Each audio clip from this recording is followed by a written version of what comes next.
Mic check, mic check, 1, 2. It looks like we are on and popping. It looks like everything is on and popping. Shout out to everybody in the building, everybody that will be making it into the building. Do appreciate each and every one of you. Make sure you hit the like button as we get things started here today. Make sure you hit the like button, whether you're catching it live or catching it after it's uploaded. Make sure you hit that like button. We're going to be talking about black women being the most evicted. I I worded it kind of funny in the title because they say the black woman the most educated demographic in this country. I said black woman the most evicted demographic in this country. You see what I did there? And then also going to be talking about paternity fraud being at 30%. That was one of those stats that I heard and I just like just couldn't believe it. It just don't even sound like it's just don't even sound right. It don't even sound right. So but I found an article on that, so we're gonna dig into that. But that's one of those stats I don't even like to look at. Plus a number of other things we're gonna touch on or to tap into a little bit on this show. So without further ado, let's go ahead and get ready to go. Grab the intro, strap on in. Let's get it.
Peace, folks.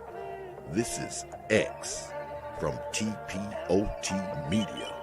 Open your mind and wake your black ass up. You know what time it is. Hit that damn like button as you make your way in the door. Grab a seat, settle in, ride.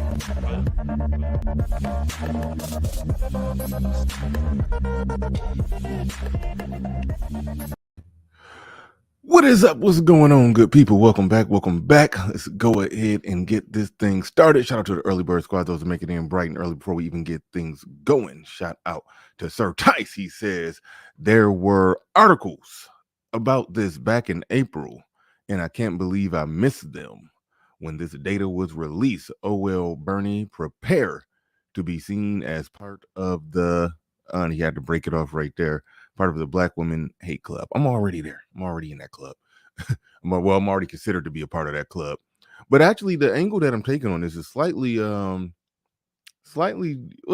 we'll see. We'll get into that. We'll get into that because it's a number of things that we're going to be breaking down with this because this isn't just look at these black women getting evicted. I mean, it is that's a thing, but we also going to look at the simple fact that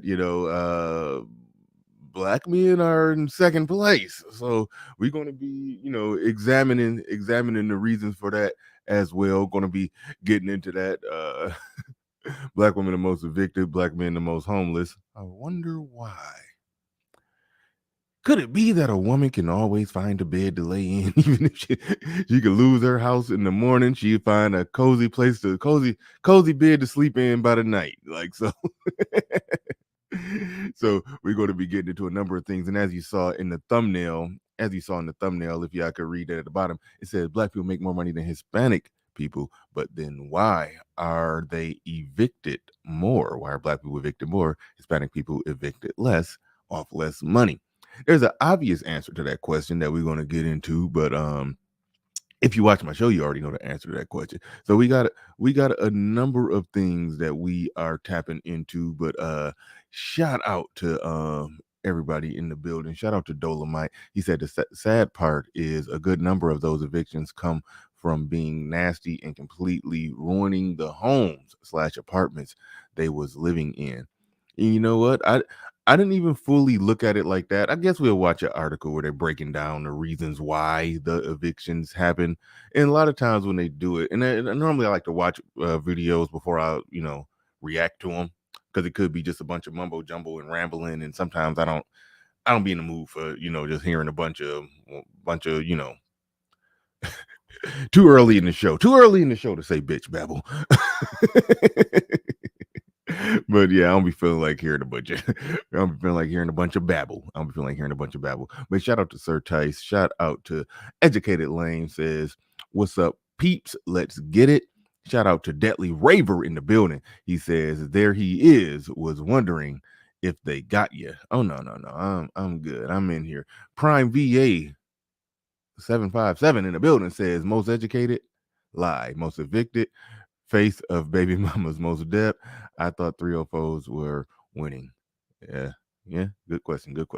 I mean, good statement. Mayan, is that supposed to be Mayan? Mayan King Revisited? That's not how you spell Mayan. Okay, anyway. Said Mayan King Woman King Revisited. You guys could be talking about that. You got this, Miss Independent.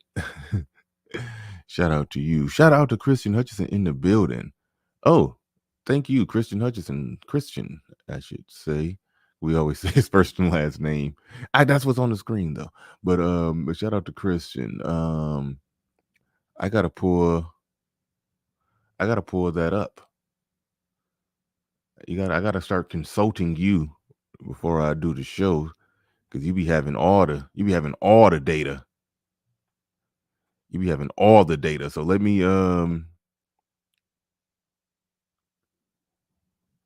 it's better to email me that stuff instead of, well, sometimes you email me during the show, I won't see it. That is true. But whatever video you send in right there, but I just copy and pasted the link to the whatever website you just got right there. Let me see it. You probably just got the website that they sourced their information from. Oh shoot, hold on. Hold up. Let me pull that up.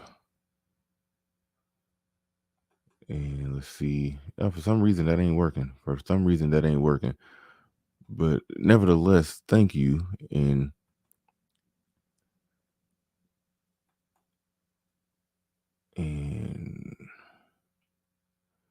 okay, yeah, send me a video on Wall Street. Wall Street landlords planning mass evictions, housing crash phase 2. He had that right on here. So all right, thank you for that. Just help me dot some I's and cross some T's before I got things going here. Help me dot some I's and cross some T's before I got things going here. I do appreciate that. Shout out to everybody in the building. I think I shouted out. Shout out to the Clue channel. Shout out Sir Tice. You said they have more programs for women. Yeah, that's true. They do have more programs for women. But I just think a woman is not going to fall that hard. The programs matter. But a woman is going to find a place to sleep. Men will sleep in their car for a month. A woman will find somebody to let her in to sleep in her bed. I mean, let's just keep it real. The lady featured right there in that picture, she has nothing to do with homelessness. I just found a picture of a woman crying and put it in the thumbnail. But truth be told, that woman on the side of the road, homeless, holding a sign, them big crocodile tears. Now I ain't about to move her in indefinitely. She can stay the weekend. Like, let's just keep it real. They're gonna find somewhere. They're gonna find somewhere. Where the hell Trans Lives Matters come from? What the hell did that got to do with this conversation, Sir Tice? I missed something. But no, let's get into it. We got a number of topics on the table. I'm missing a few things.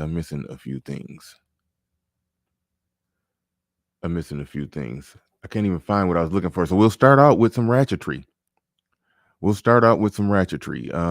Hit the like button, as it says down there. Hit the like button as it says down there. We'll start out with some ratchetry that came across my desk earlier today. I don't know if to call this a ratchetry, but all I know is that we have moved to a place. We have moved to a place in this great society where they now have bonnet emojis. That is right. You heard it right. You heard it here first. They got bonnet emojis on the what phone is this? What does it say? Twitter users react to Apple adding bonnet options to emojis in new iOS update. Yes, yes, yes. They are added. They are going all in. I'm like, what's next? A do rag and tattoo tear emojis. That's what's coming up next on this whole thing. That's what they do next. They want to be all inclusive. We want to be a tolerant society. We want to to integration, diversity matters, so that's what we're doing. That's what's going on here. Bonnet emojis. Is this thing even saying something? I could not ever figure out what hairstyle I wanted. And they got the bonnet. Go Apple. Okay. If you know me. Yeah. Apple done did something for me with this emoji. I could never get a hairstyle because I am always in my bonnet. They're catering to black culture. They are. Says sorry, I can't do this in public, not even for an emoji. Good for you. Good for you. Says it's never that serious.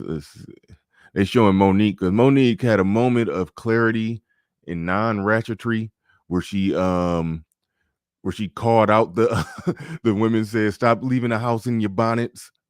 She had that moment. She went right back to her own ratchetry. I mean, she calling out bonnets, but y'all saw what she did to D.L. Hewley and every goddamn body else. But she did have a moment of clarity where she called out the bonnet wearers. So got to give her props for that. So they showing a little Monique meme in response to in response to the bonnet emoji. Somebody says, "I can't wait to see the outrage after a white." He said, "White hose." After white hose put a bonnet on her emoji. Yes, yes, yes. You're going to culturally appropriate the bonnet through emojis. Absolutely. Go ahead, white girls. Put on. Go ahead, white girls. Get your bonnet emojis on deck. Absolutely. He said the culture has influenced once again. Yeah, yeah. Says if I sleep over and she got a bonnet, I'm putting it on my emoji. So yeah, I know. Me updating my iOS purely so I can have my emoji or Memo. Oh, they call them memojis. I didn't know that. Memoji in a bonnet when it's an emoji, but it's you. A memoji. Who came up with that? But yeah. Yeah, I said we starting out today with some with some ratchetry. Starting out today with some ratchetry. But yes, that's what's actually going on here. That's what's actually going on here. Another thing that I was going to get into, since we talking about some ratchetry. Hold up, I don't got that ready to go. We're going to get into the main topic. Give me a split second. Give me a split second, because I gotta pull something up. Where is it? Where is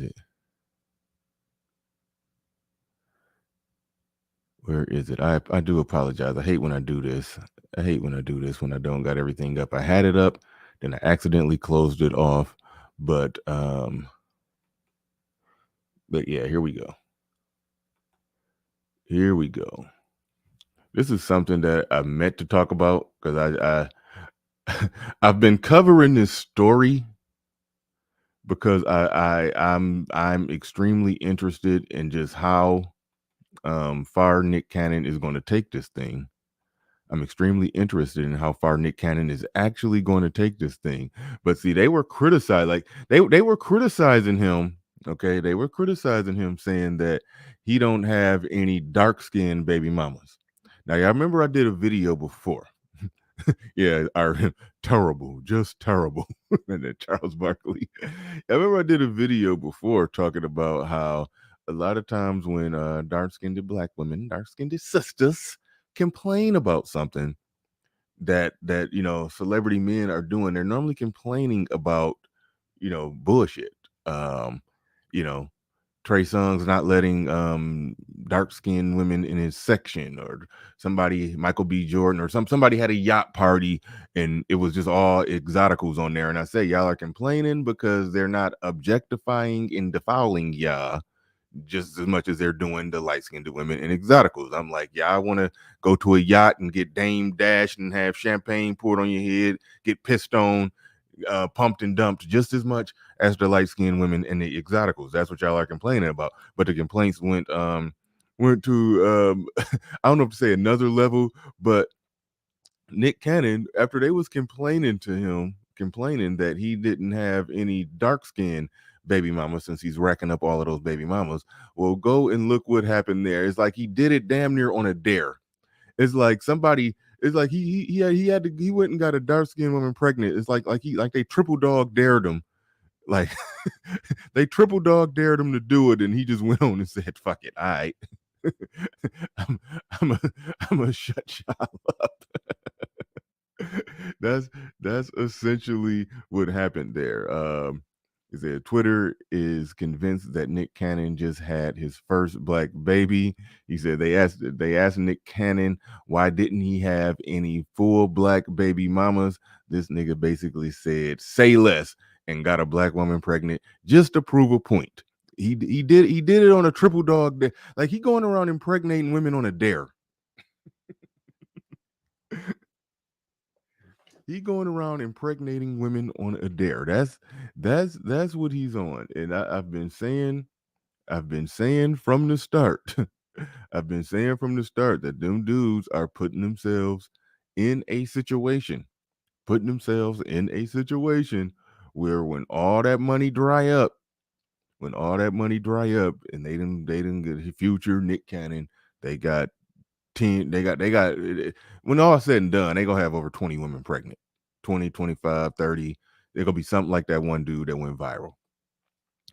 They're gonna find themselves singing, dancing, doing shows and all of that stuff just to break even and pay child support. Even if the women ain't putting them on child support now, eventually they gonna run the numbers. When his money start drying up, they gonna run those numbers and they gonna be like, hey, yeah, he doing for me, but I can get more if I just went on and put him on child support. And then he gonna I'm telling you, future, I've been saying it, just mark my words. It may take 10, 20 years, but eventually Future gonna be on stage every night tap dancing just to pay child support and break even. That's gonna be Nick Cannon as well. That's gonna be Nick Cannon as well. Sir Tights in the building says, I literally went to that sheet room or shade room post, and 3 people I personally know liked it and said representation matters. Like the match, ignite the fuse. Man, no, we it's let it burn, Sir Tice.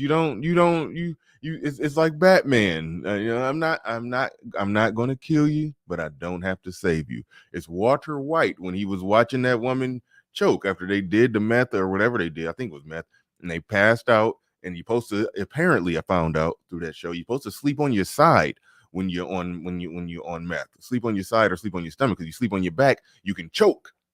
And then if you passed out and can't wake up and you're just choking, yeah, so he came in there and he saw the chick choking, and he was about to roll her over on her side, but then he reached in about to roll over on the side, and he pulled back like, nope, I didn't kill her, I just didn't save her. And then walked about that room because she was a problem. If you watch the show, she was a problem. She did need to die, and that was a good way for her to be gotten rid of. And he have a clear conscience about it. Not that he had a conscience, but that's where you're at with the community. If you in that just let it burn crowd, just you don't make yourself complicit. You don't make yourself guilty of anything. You don't light the match. You don't pour no gasoline. You don't no. You just watch. That's what you do. All right. Don't incriminate yourself, Sir Tice. Don't incriminate yourself. Don't do that. Just sit back and watch it. But yeah, thanks for the super chat, Sir Tice. I do appreciate that. He says Sam Jackson voice. I don't know what I said. That's supposed to be a shout out to Mike from Mike and Vince Perkins.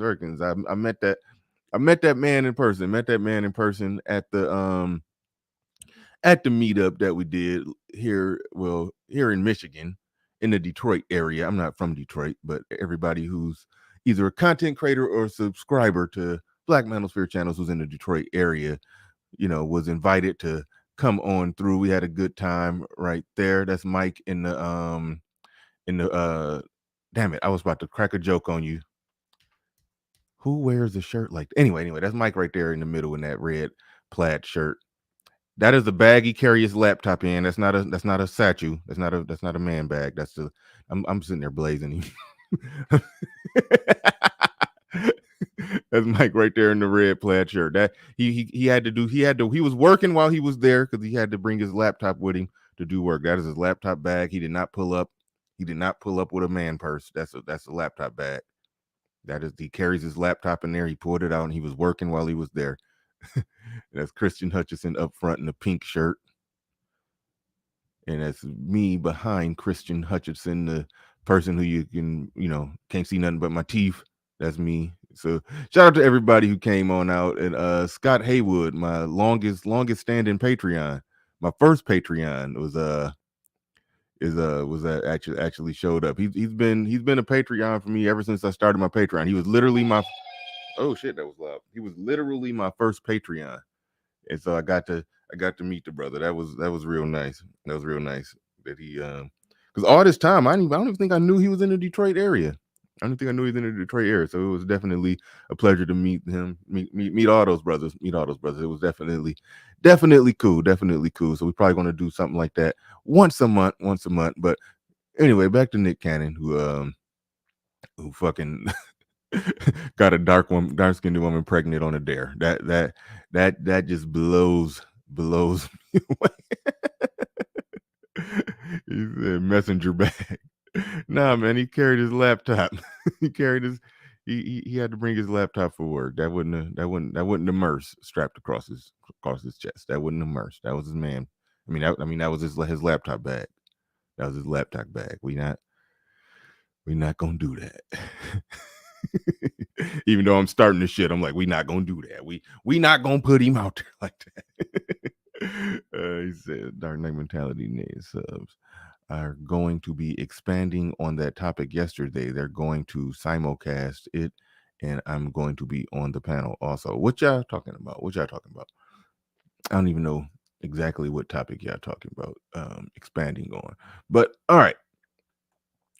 Let's get into the main topic, even though there's two main topics. I do want to talk about that paternity fraud thing. We're about to get into that. But right now, while we're here, 150 people in here, make sure y'all hit the like button. I think one person, my man, Sir Tice, came through, contributed. Appreciate all of the contributors to who come through and support the stream. I appreciate all of the contributors that come through and support the stream.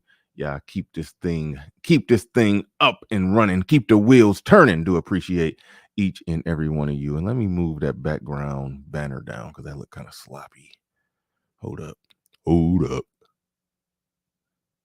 me move that down. Yeah, that look better to me. That look cleaner. But all right.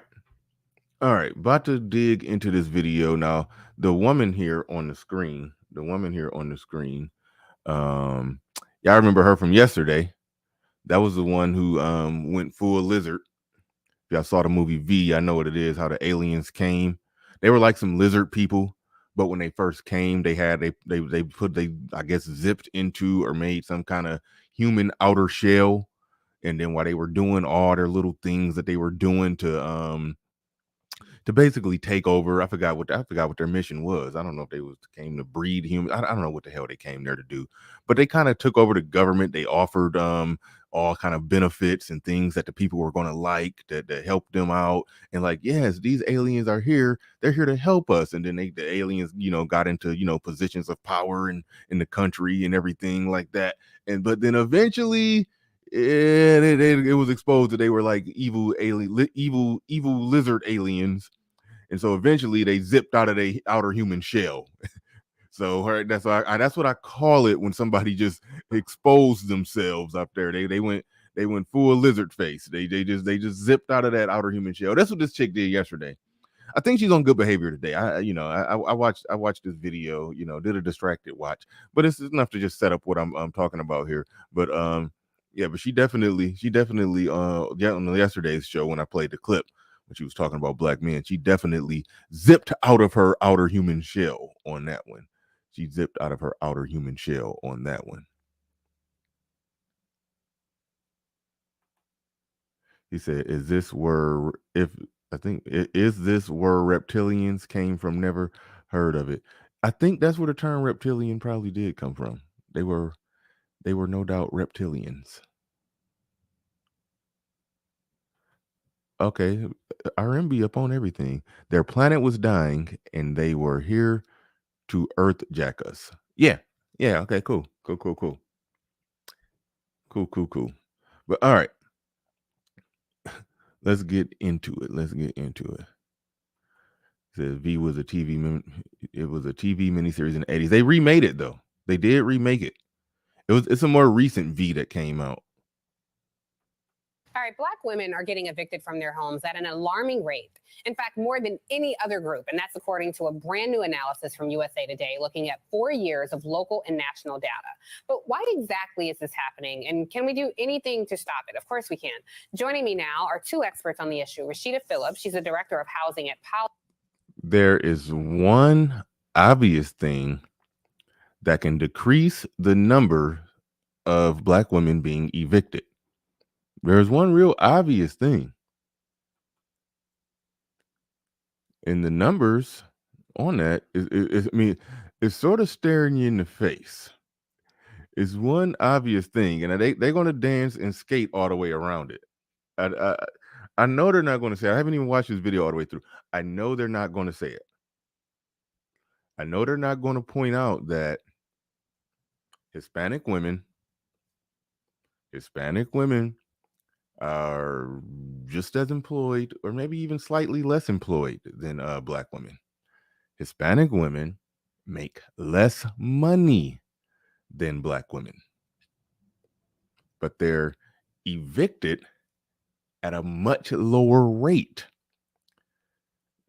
The obvious reason for that, and because Black men eviction rate is up pretty damn high too, as you can see, but the obvious reason that Hispanic women are evicted at a much lesser rate because Hispanic men and women are married and or partnered at a much higher rate. Black men and Black women are partnered at a much lesser rate, are partnered and or married at a much lesser rate.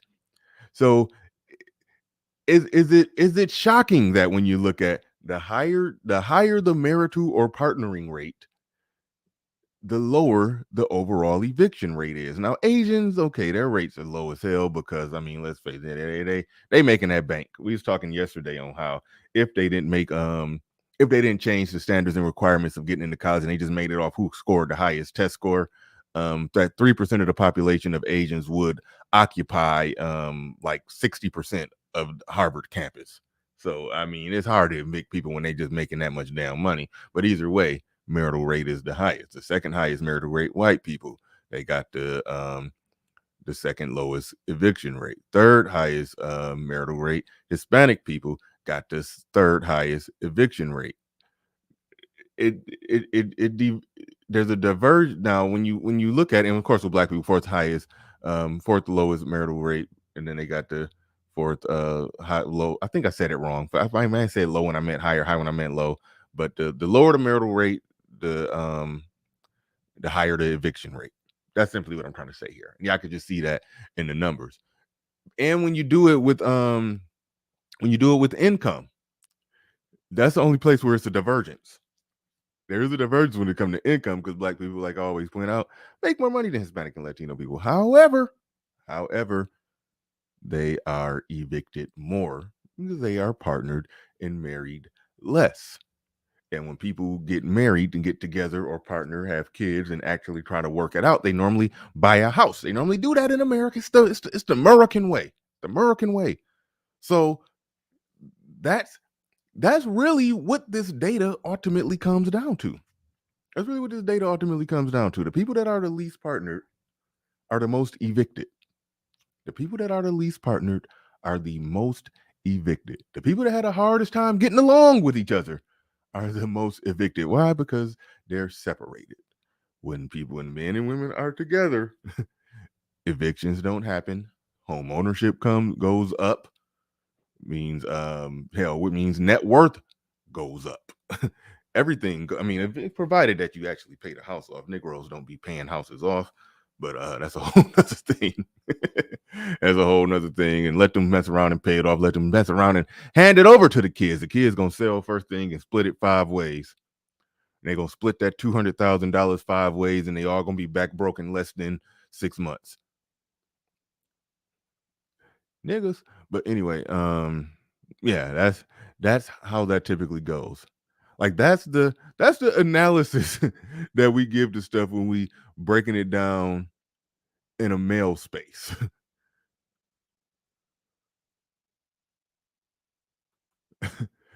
He says, "Are you trying to say men and women need each other in this current climate?" Yes, some do. There are plenty that can survive just fine without each other, but on the aggregate, from a sociological perspective, from a looking at the total landscape, yes, yes, they do.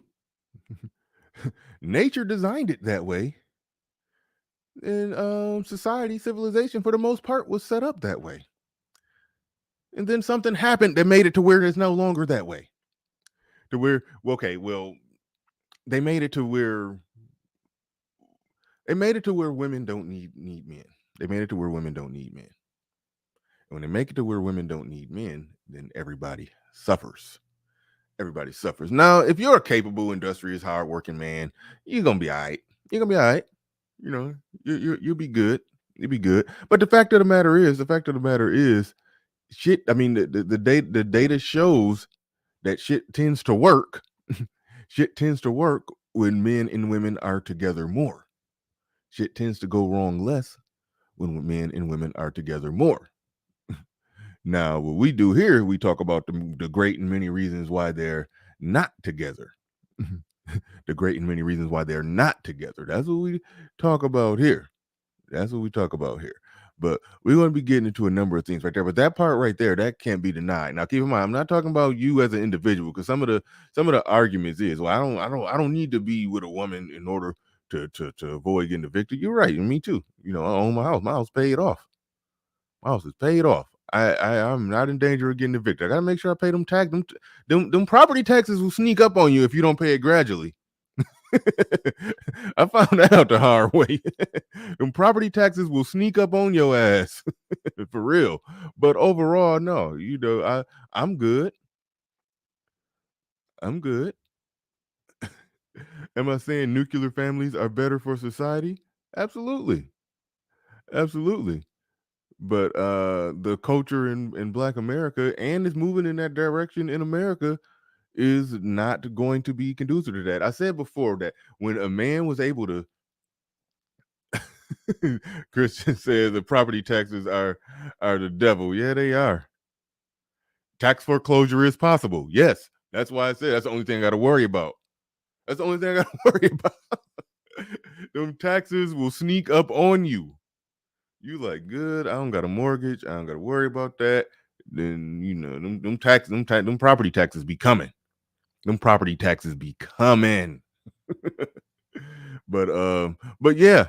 So we're about to get into this video. And break a few things down. We criticize the institution of marriage, and we call out, all the bullshit that women be on nowadays. But the fact of the matter is, I've said it once, I said it again. I will never tell a man to go walk into a buzzsaw. I never tell a man to stand in it. But if men and women work out the issues, society runs better. It does. It does. It just flat out does. But if you're an individual man who can, manage everything, you ain't got no issues, then you good. You good. It'll all come down to whether or not if you actually want the family, if you actually want, to be with a woman in a long-term serious situation or marriage. It comes down if you actually want that. Is it that's what that will come down to. But anyway, let me get into this. But I just gave the reason. I gave my reason in my analysis as to why black men and black women, their rates are so much higher in terms of the evictions. I gave the reason why. Now I want to watch them talk around the reason. Policy link. She's also making her Cross Connection debut this morning. So thank you for being here. And friend of the show, Diane Yentl, returning champion. She's president and CEO of the National Low Income Housing Coalition. Very happy to have both you ladies here. Diane, I want to start with you. Is this a case of many people, regardless of race, owing back rent, but black women bearing the brunt of the eviction crisis? That's certainly a part of it. The eviction crisis existed long before the pandemic, but the pandemic exacerbated it. And certainly pre-pandemic, during the pandemic, and after the pandemic, Black women are most harmed. It happens as a result of structural racism. It happens through a broken housing system that favors landlords at the expense of renters, and through a social safety net with gaping holes for predominantly Black women. A social safety net with gaping holes for predominantly Black women. All right. You heard response. You heard reason number one. Structural racism. Structural racism that when it comes to structural racism, y'all heard it. They put racism out there. Structural racism that's not affecting Hispanic men and Hispanic women at the rate that is affecting Black people. That racism should apply across the board, should it not? But again, they're going to go right to the structural racism or this thing or that thing. They're going to skip the whole flight of stairs for the actual problem. But so that's reason number one that they've thrown out there. It's racism that's causing this. Christian says, how can she lie with a straight face? Yeah, Christian, I may have to bring you up to speak on this because you being a landlord owning like umpteen houses, I may have to have you come up and speak on this one. So let me get through this video and then I'll bring you up. You can if you're available. And I know you're available. You be available around the clock. Well, you on call. when I was me and him we went to lunch before the meetup. He was he had said something like he's always working. Just they know how to get a hold of him. But all right, let's go. To fall through. We did have some protections and resources in place during the pandemic to prevent the eviction tsunami that otherwise would have happened. But now, as those resources are being depleted and as the protections are expiring, evictions in many communities are surpassing pre-pandemic averages. Well, given that Black women are overrepresented when it comes to evictions, Rashida, evicting Black women also means evicting Black children. What's the impact on families when this happens, particularly disproportionate to people who look like you and I? Yeah, absolutely. I mean, oh shit! I thought you were still talking to the white girl when she said "look like you and I." All right, go ahead. My bad. Said the odds are stacked against Black women and their families at every turn. It's not just housing, it's the economy and legal system that undercut them both before and after. All right. Children property.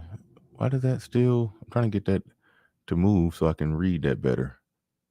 But anyway, it says children poverty rates by race and ethnicity.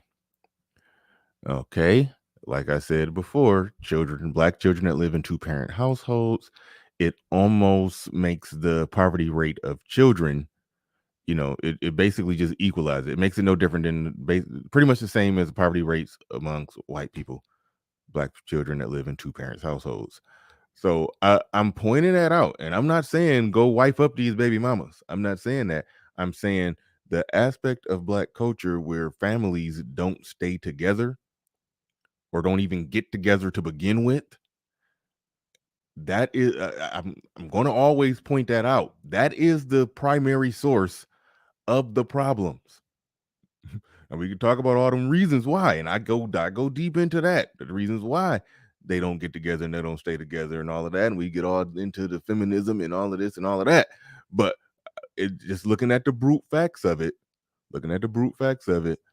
when you adjust the numbers for married or partnered two parents in the household Black people, that poverty rate among children disappears, and it just looks like the rest of the country. They're going to keep dancing around that. So if MSNBC, that's the liberal news network, if they keep dancing around that, then you have to come to the conclusion. You have to then come to the conclusion that the liberal news network does not want Black men and Black women together, because they know they benefit off Black men and Black women being separate. End of.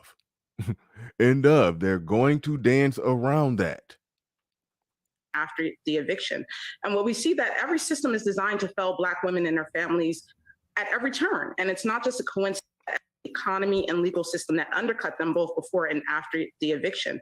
And what we see that every system is designed to fail Black women and their families at every turn. And it's not just a coincidence. The entire system is built on this outcome. And so every system is designed to fail Black women and their families at every turn. Keep in mind, when they're talking about Black women and their families, they're talking about Black women and Black children. That is how they view the Black family. That is only Black family that they care about. When you listen to MSNBC, that's when they're talking about Black families, that's the only one they care about. That's the only one they want to talk about. That's the one that matters.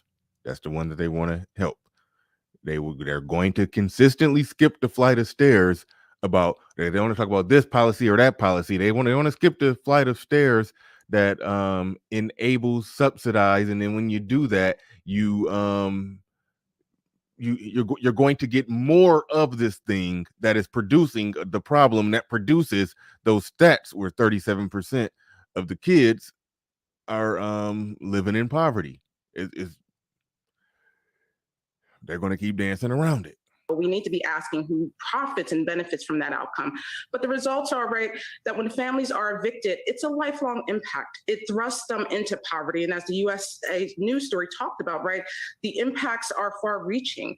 It impacts people's educational opportunities. It impacts their ability to access future housing that is safe and healthy for them, right? When families impacts are far reaching. Poverty. And as the USA News story talked about, right, the impacts are far reaching. It impacts people's educational opportunities. It impacts their ability to access future housing that is safe and healthy for them, right? When families are forced out of their homes, they're forced into circumstances that are far worse than the ones that they just left. And particularly because their choices are impacted by what just happened with that eviction. And so again, what you saw in the story, when someone's evicted, they have an eviction record that follows them long term, right? They have to move out of their school district. They have to move away from hospitals or medical places that they're close to, right? So it just has far-ranging impacts, not just on the person evicted, but their entire families and for the rest of their lives often. Yeah, absolutely. And, Diane, I understand.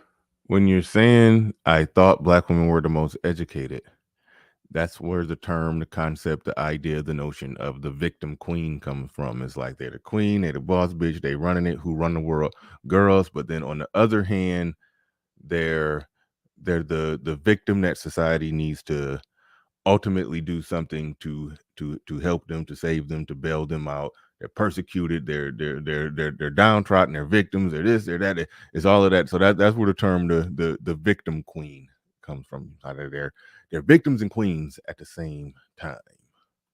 And that some people may get these eviction notices. They look like, very official documents. They're from the court, and it's a lot of legalese there. And some people just don't know how to navigate it. They don't even know how to fight it. Sometimes these notices are for $10 or $20 in back rent. One day when I write another book, I'll tell my own testimony about such things. But I do understand that you just don't always know what to do when it comes to that. How can women who are in this situation now navigate the court system when it comes to getting evicted? Well, the first thing to understand is that only a court can evict a person from their apartment. So if somebody receives an eviction notice, they should stay in their apartment, see if they are able to get legal counsel through legal aid or other ways to get legal representation, so that when they go to court, they can have somebody assist them with the process in defending and staying in their home. Unfortunately, that's one of the real systemic challenges that exists in our housing system, where today about Christian, that link is for you. I want you to come up and explain why that part was BS. I figured out that I was going to be discussing this at the last minute. I probably should have, if I didn't figure out that I was going to discuss this at the last minute, I probably would have hit you up from the start. But I want you to come up and explain why that last part was BS. The link is in the chat for you. It's 241 people in the building. Go ahead and hit that like button. Go ahead and hit the like button. Everybody, do appreciate everybody who has come through and supported the stream, Sir Tice, and the Clue channel in the building. He says, Black man, it's your fault. You're not stepdaddying enough. Yeah. Listen, if they mentioned stepdaddyism, I would be like, okay. They're acknowledging the lack of families as the reason. They're acknowledging the lack of families as the reason. They're skipping a whole flight of stairs, but they're still acknowledging that the lack of families is the reason for these evictions. Because Black people are not doing things the way that other people in America are doing it. Now we are joined by Christian, and we're going to what was that state? Actually, I'm going to rewind that statement that was made. Person from their apartment. So if somebody receives an eviction notice. Hold up. Was it the? Hold on. I think it was here. They look like, very official documents. They're from the court, and some people.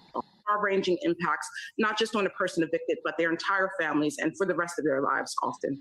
Yeah, absolutely. And, Diane, I understand that some people may get these eviction notices. They look like, very official documents. They're from the court, and it's a lot of legalese there. And some people just don't know how to navigate it. They don't even know how to fight it. Sometimes these notices are for $10 or $20 in rent. One day when Part that you call it BS on? Those are, so she's using an example of like people like Jared Kushner.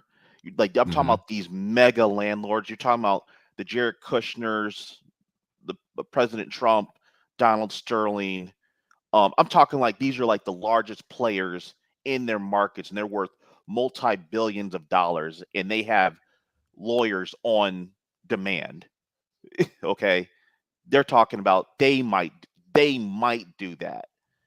Most landlords are not doing that because the filing fees to file for eviction in themselves are more than that. Like I actually just got them out on Monday.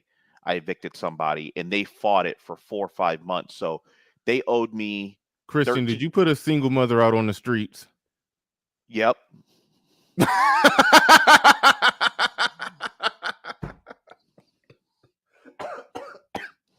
I was just playing. You said, yep. And she had a special needs child. Oh, damn. You just gangster with it, huh? She owed me my money. She was stealing from me. You was one step away from pulling a full-blown Stewie Griffin on her. She owed me my money. No, she owed me my money. She, anyway, they didn't want to leave. I gave them opportunity just to surrender the property, but they refused to leave, so I had to go through the legal process. Yeah, how long did that process go? Did that process last? 4 months. 4 months. Yeah, took 4 months. So you're talking about they owe me, and then I just right when I got it, so they got out on Monday. After they get out, I actually just got a notice from DTE, which is the electric utility company, gas company. I just got a notice from them, like an email from them, like last night at 10 o'clock at night, that I have a bill for $225. So the last 30 days when they knew they were about to leave, they just ran up a $225 utility bill, which it's only 1,000 square foot house, which is that means they literally had to like run the AC nonstop, day and night for 30 days. Damn. So, yeah. So when they start talking about what they use the example of, yes, there are landlords out here. Like there was a situation of Jared Kushner and his companies. They would, if you were a day late, which most landlords have a 5-day grace period or 3-day grace period because of the office might be closed. They know that people on payday, like if it's due on Friday, they close at 5 o'clock, and a lot of places have 3 to 5 day grace periods. What they would do is they would file a late fee. The late fee would be for $50. You pay your full amount, and then what happened is it would accumulate over the course of 3-4 months, and every time you would do it, every time you would pay after the due date of like the first, because you would pay on the second because it's like a Saturday, or it comes in Friday after 5 o'clock or something like that. They hit you with a late fee and an eviction filing, and they stack those fees on top of each other. But again, that's not a strategy of your typical landlord or someone like me, or even someone who has like 50 or 100 units. You're talking about these mega landlords who they would just do this as a way to essentially as a surcharge to do that. And those are few and far between. You're talking about you can probably name these people off on probably two hands who engage in this behavior. They own a lot of property, so I'm not saying it's not a problem, but this isn't people like me that they're talking about, that they're evicting people for $10. Okay. I was typing in the back, so I missed a little bit of what you were saying. How behind was the woman on rent that you got rid of, the single mother with a special needs child that you put out on the streets? How behind was she? So what was happening was when COVID happened, they had been paying their rent on time for like 2.5 years or so. Then COVID happened. It was her kids, and her husband, and they went out and got like a boat, 2 new cars, a bunch of clothes. They were doing a bunch of crazy stuff because they were getting like $8,000 a month in unemployment. Oh, that COVID money. Yeah, they Yeah. got that COVID money, and they got addicted to it. And so then immediately when they cut off the COVID money, they immediately started having problems paying their rent. And so it just dragged on and on for like a year and a half, 2 years, where they would get 2-3 months behind, and then I would file on them, and then they would catch up. And then finally in December or January, I was like, I'm done with you guys. I want you to get out. And they basically were refusing. And so they paid up. And then so finally, I was like in April, I said, I'm not going to renew your lease in June. So you need to go ahead and surrender the property basically between sometime now and June. And they just basically refused to leave. So then in June, I had to start the eviction process. And in order for me to get it, I had to file for possession, which means that they stopped paying rent. The last time they paid rent was May. So they didn't pay June, July, August, September. So they got 4 months free rent at $1,300 a month. And so the final straw was they tried to file this paperwork with the state of Michigan to get rental assistance.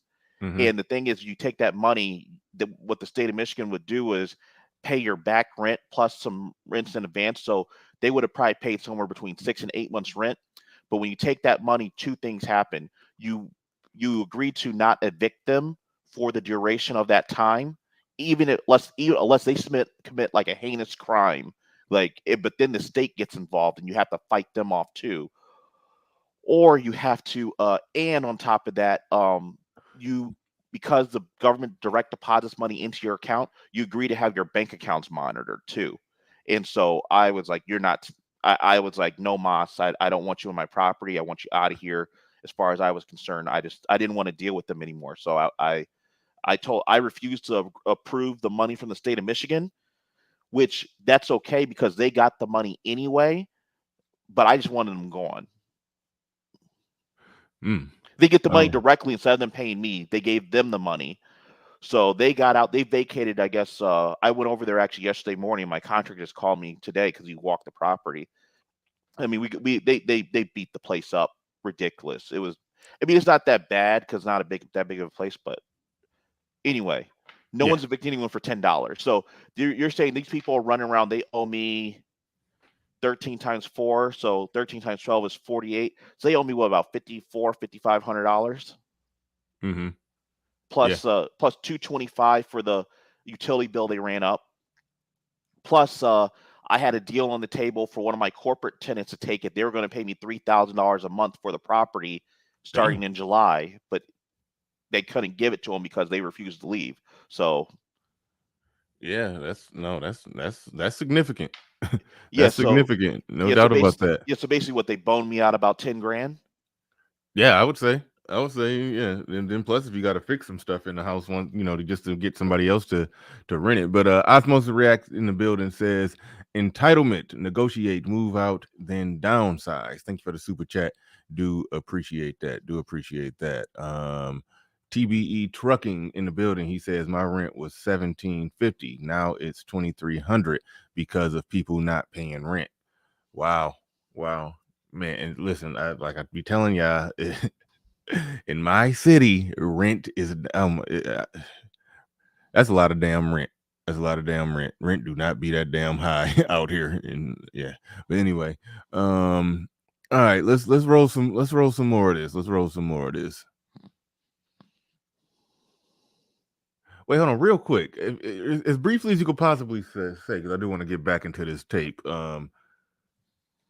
Why would the rent be $1,300 for her, but somebody else is willing to pay $3,000? Like, how? Like, because it was corporate. That's too big of a damn jump. Corporate. What does that mean? So I had his company paying for it. Yeah. So it was a manufacturer, a large manufacturer. So they would want it. They want it furnished. They want the grass to get cut, snow to get removed. They're doing, basically I'm paid. I'm going to cover the utilities on the house. Like, they just want to basically pay me one bill and be done with it, sort of thing. Gotcha. Okay, yeah. Understood. All right, let's roll some more of this not so beautiful being footage. Let's go. Write another book, I'll tell my own testimony about such things. But I do understand that you just don't always know what to do when it comes to that. How can women who are in this situation now navigate the court system when it comes to getting evicted? Well, the first thing to understand is that only a court can evict a person from their apartment. So if somebody receives an eviction notice, they should stay in their apartment, see if they are able to get legal counsel through legal aid or other ways to get legal representation, so that when they go to court, they can have somebody assist them with the process in defending and staying in their home. Unfortunately, that's one of the real systemic challenges that exists in our housing system, where today, at any moment you hear something you want to respond to, let me know to pause it. Any moment you hear something. About 90% of landlords show up to court with legal representation, but fewer than 10% of tenants do. So, one of the structural solutions to this is to get right to counsel, so that all tenants who are threatened with losing their home have legal representation to help them defend it. But the most important what do you think? Okay, what do you think about the laws when it comes to it? Do you think the laws are slanted too much in favor of the tenants, not enough in favor of the landlords? I know you got ice water in your veins. You know, but just being completely objective, what would you say about the laws? Landlord-tenant laws have been around for 1,000 years in Western society. This is a very defined, settled case law. Some people say some states are more pro-tenant or pro-landlord. That gets into the legalese, But basically, when it comes down to it, as long as the tenant is paying rent, they cannot be removed from the property. Unless you want to take possession and they're not under lease, and you have to give them 30-day notice. I don't think it's slanted one way or another. It's slanted one way or another because of circumstance, not because of technical reasons. If you can get if you had a landlord, like a real estate attorney, they could get into the technical nuance, but that varies state by state and even jurisdiction by jurisdiction. Could a landlord, let's say you want somebody out, could you? Because I mean, somebody just mentioned how their rent just went from 1,700 to 2,300 or whatever. Could a landlord just arbitrarily raise it up $1,000 just because? Is there protections against that? Technically, most states have something on the books that you cannot increase rent more than the rate of inflation, but it's Okay. very hard to enforce. It's extremely difficult to enforce or anything.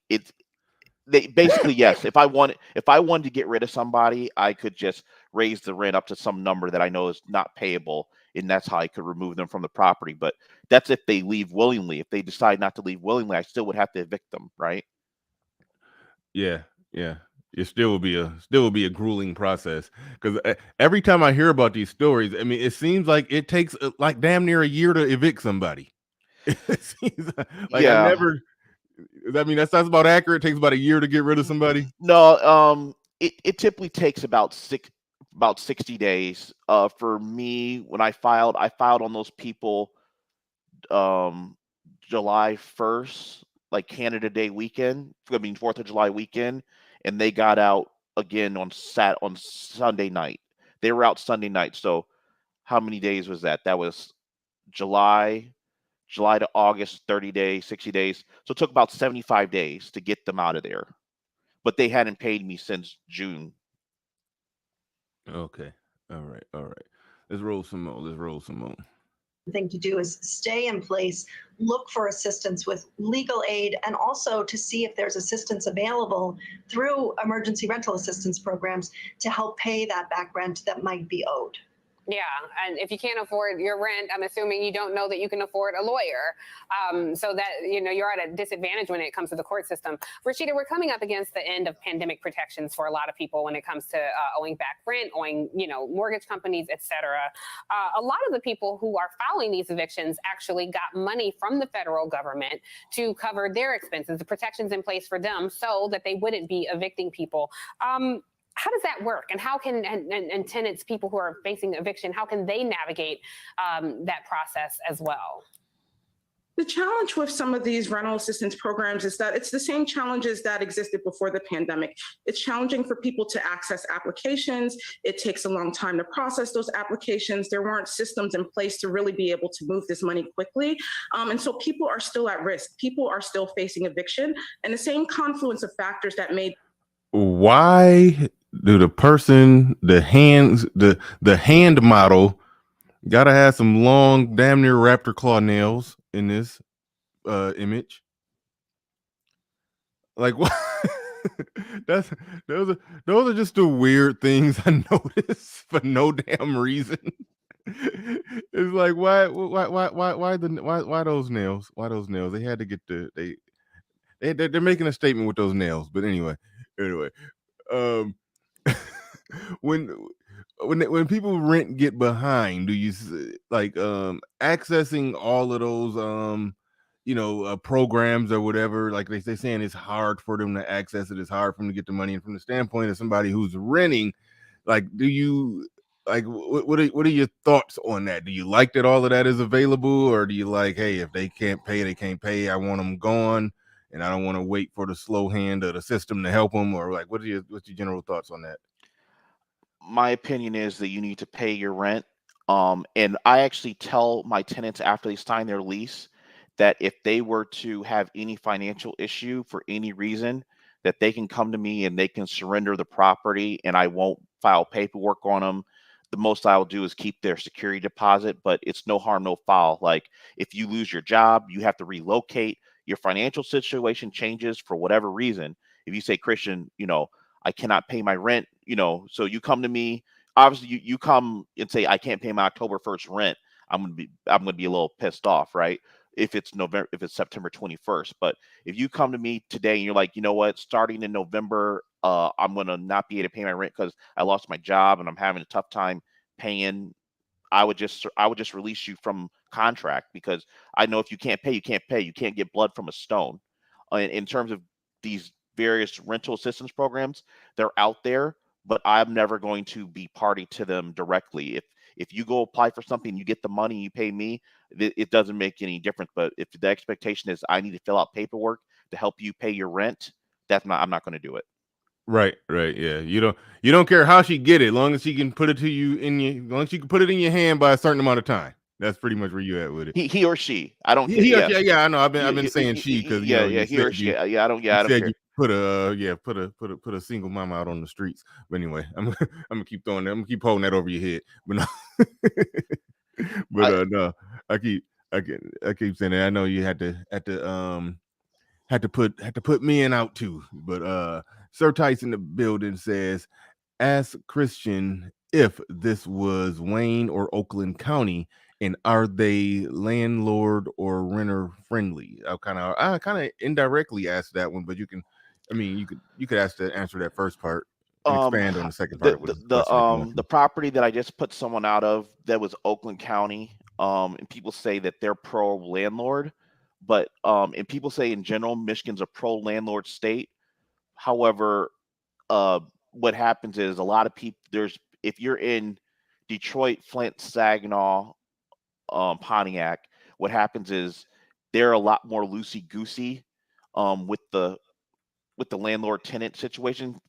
And so when I went to go get this tenant out, they made sure I had all my paperwork in order. So they wanted to make sure that I had an active, even though they hadn't paid, they were like, okay, I want to make sure you have an active landlord license. They wanted to make sure was there any unaddressed open things with the city, like I didn't have, like they told me to fix a sidewalk and I hadn't done it. Was there any documentation from the tenant saying they'd asked me to fix something, I didn't fix it? Like they checked all that before they removed them from the property. Mm-hmm. Shout out to Kenneth Williams. Appreciate the $5 super sticker. Do appreciate it. All right, digging back on into this. Black women, the highest evicted group, both before and during the pandemic, right, are the same factors that are going to make them exposed and the most vulnerable and at risk after we start to recover from the pandemic. And so in order to address that, right, we need some both immediate and long-term solutions. We need to extend rental assistance, emergency rental assistance, make those programs permanent. We also need right to counsel everywhere. We need tenants to be able to access free legal representation. That who the hell is that? Right, I'm noticing too much shit in the background. What the? Who the hell is that right there with dreadlocks? I don't know. Like, goddamn, this looks. Is she okay? I mean, okay, maybe that's a family member, but or she getting pulled up on. I don't know. That just diminishes the risk that they will be homeless and be put out on the streets. And then we also need protections and measures that are going to seal people's eviction records, right? So again, that record doesn't follow them for the rest of their lives and prevent them from being able to access housing opportunities into the future. Yeah. So ultimately, we need to fundamentally transform our housing policies and systems so that they prioritize Black women and other vulnerable people. Now that's funny if that dude that was in that window. Because y'all see how sophisticated, studious, and educated sounding she is. But what if that's her pookie ass son? What if that's her pookie son? And she on MSNBC still raising a pookie. But all right. Yeah, absolutely. I have to say, it is a very scary thing, I imagine, for a mother to be with her children and know that she has to vacate the premises and have nowhere to go. All right. So there's that. So and I hadn't even watched that all the way through. I hadn't even watched that all the way through. But what's interesting is that my prediction came through, and I do want to. I guess I'll pick your brain on this one. I'll probably put the link in the chat in a little bit. But my simple conclusion, my simple solution, when I looked at this, my immediate conclusion, just looking at those numbers, is I said the people that are partnered and married more are evicted less. And it goes pretty much like that. The most married are the least evicted across the board.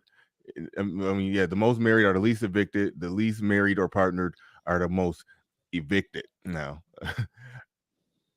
they talked about everything except for the fact that black men and black women are the least partnered, least together group of people. And it's like they talked around that. They even trotted out racism. They even trotted out racism as the reason why.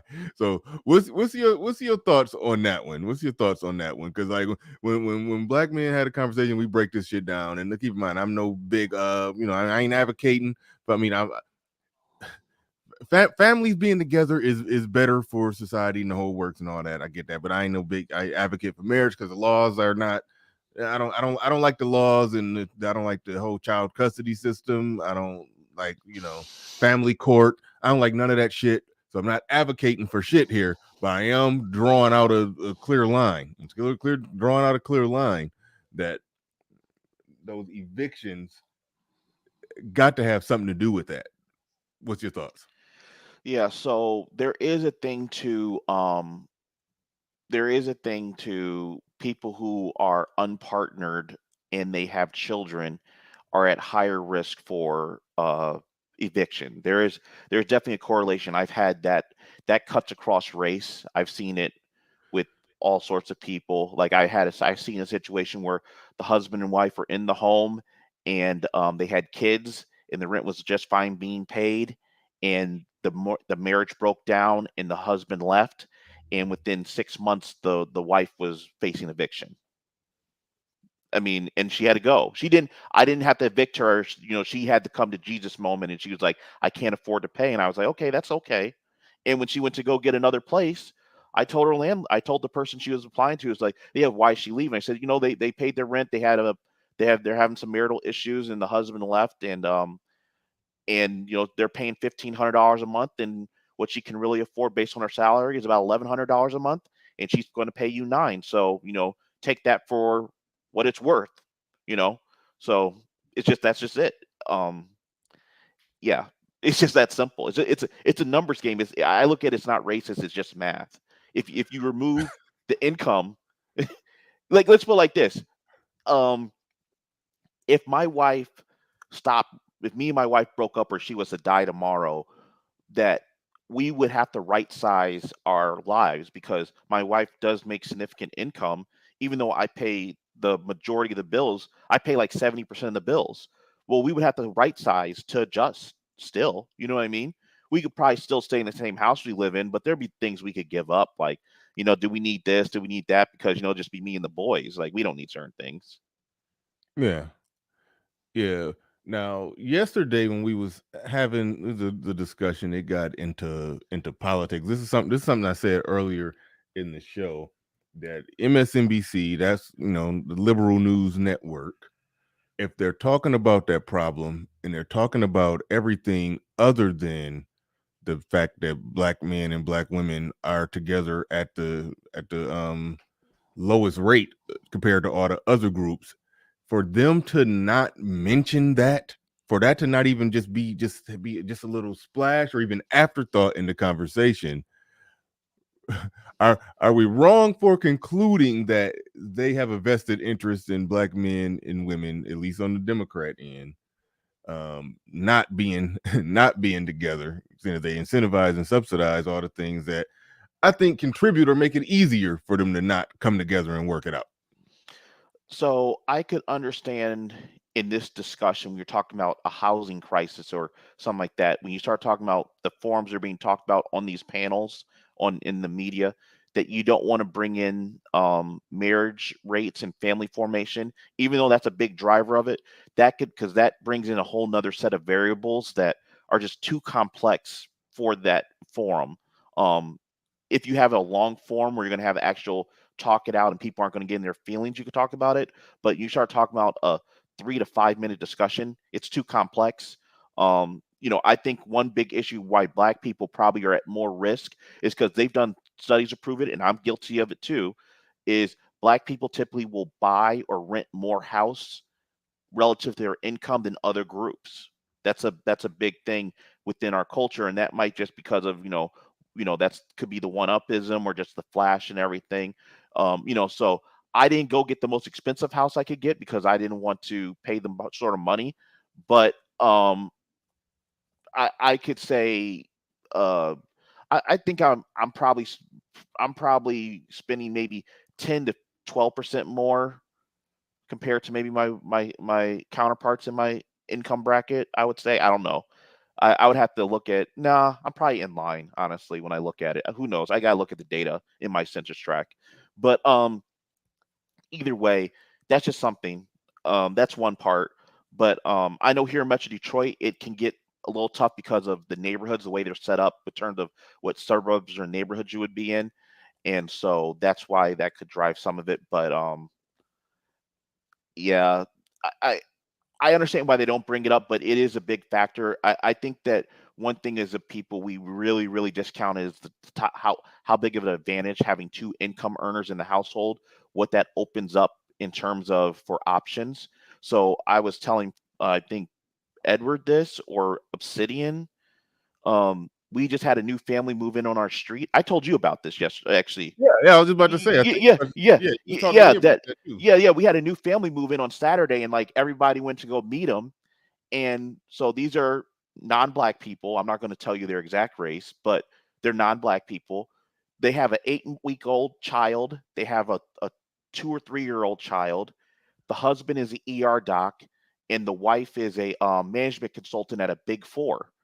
And we're sitting there, she's saying, oh, I want to go back to work at the first of the year, and she's sitting there asking everyone about private tutors, this. So when we have this discussion in our community, people want to talk about living a soft life and everything. We have people in other communities talking about basically going to economic war with a nuclear weapon to make sure their kids are competitive to compete in the 21st century. Because they're talking about they're trying to get private tutors for their 3-year-old, and these are high earning people. I mean, Yeah.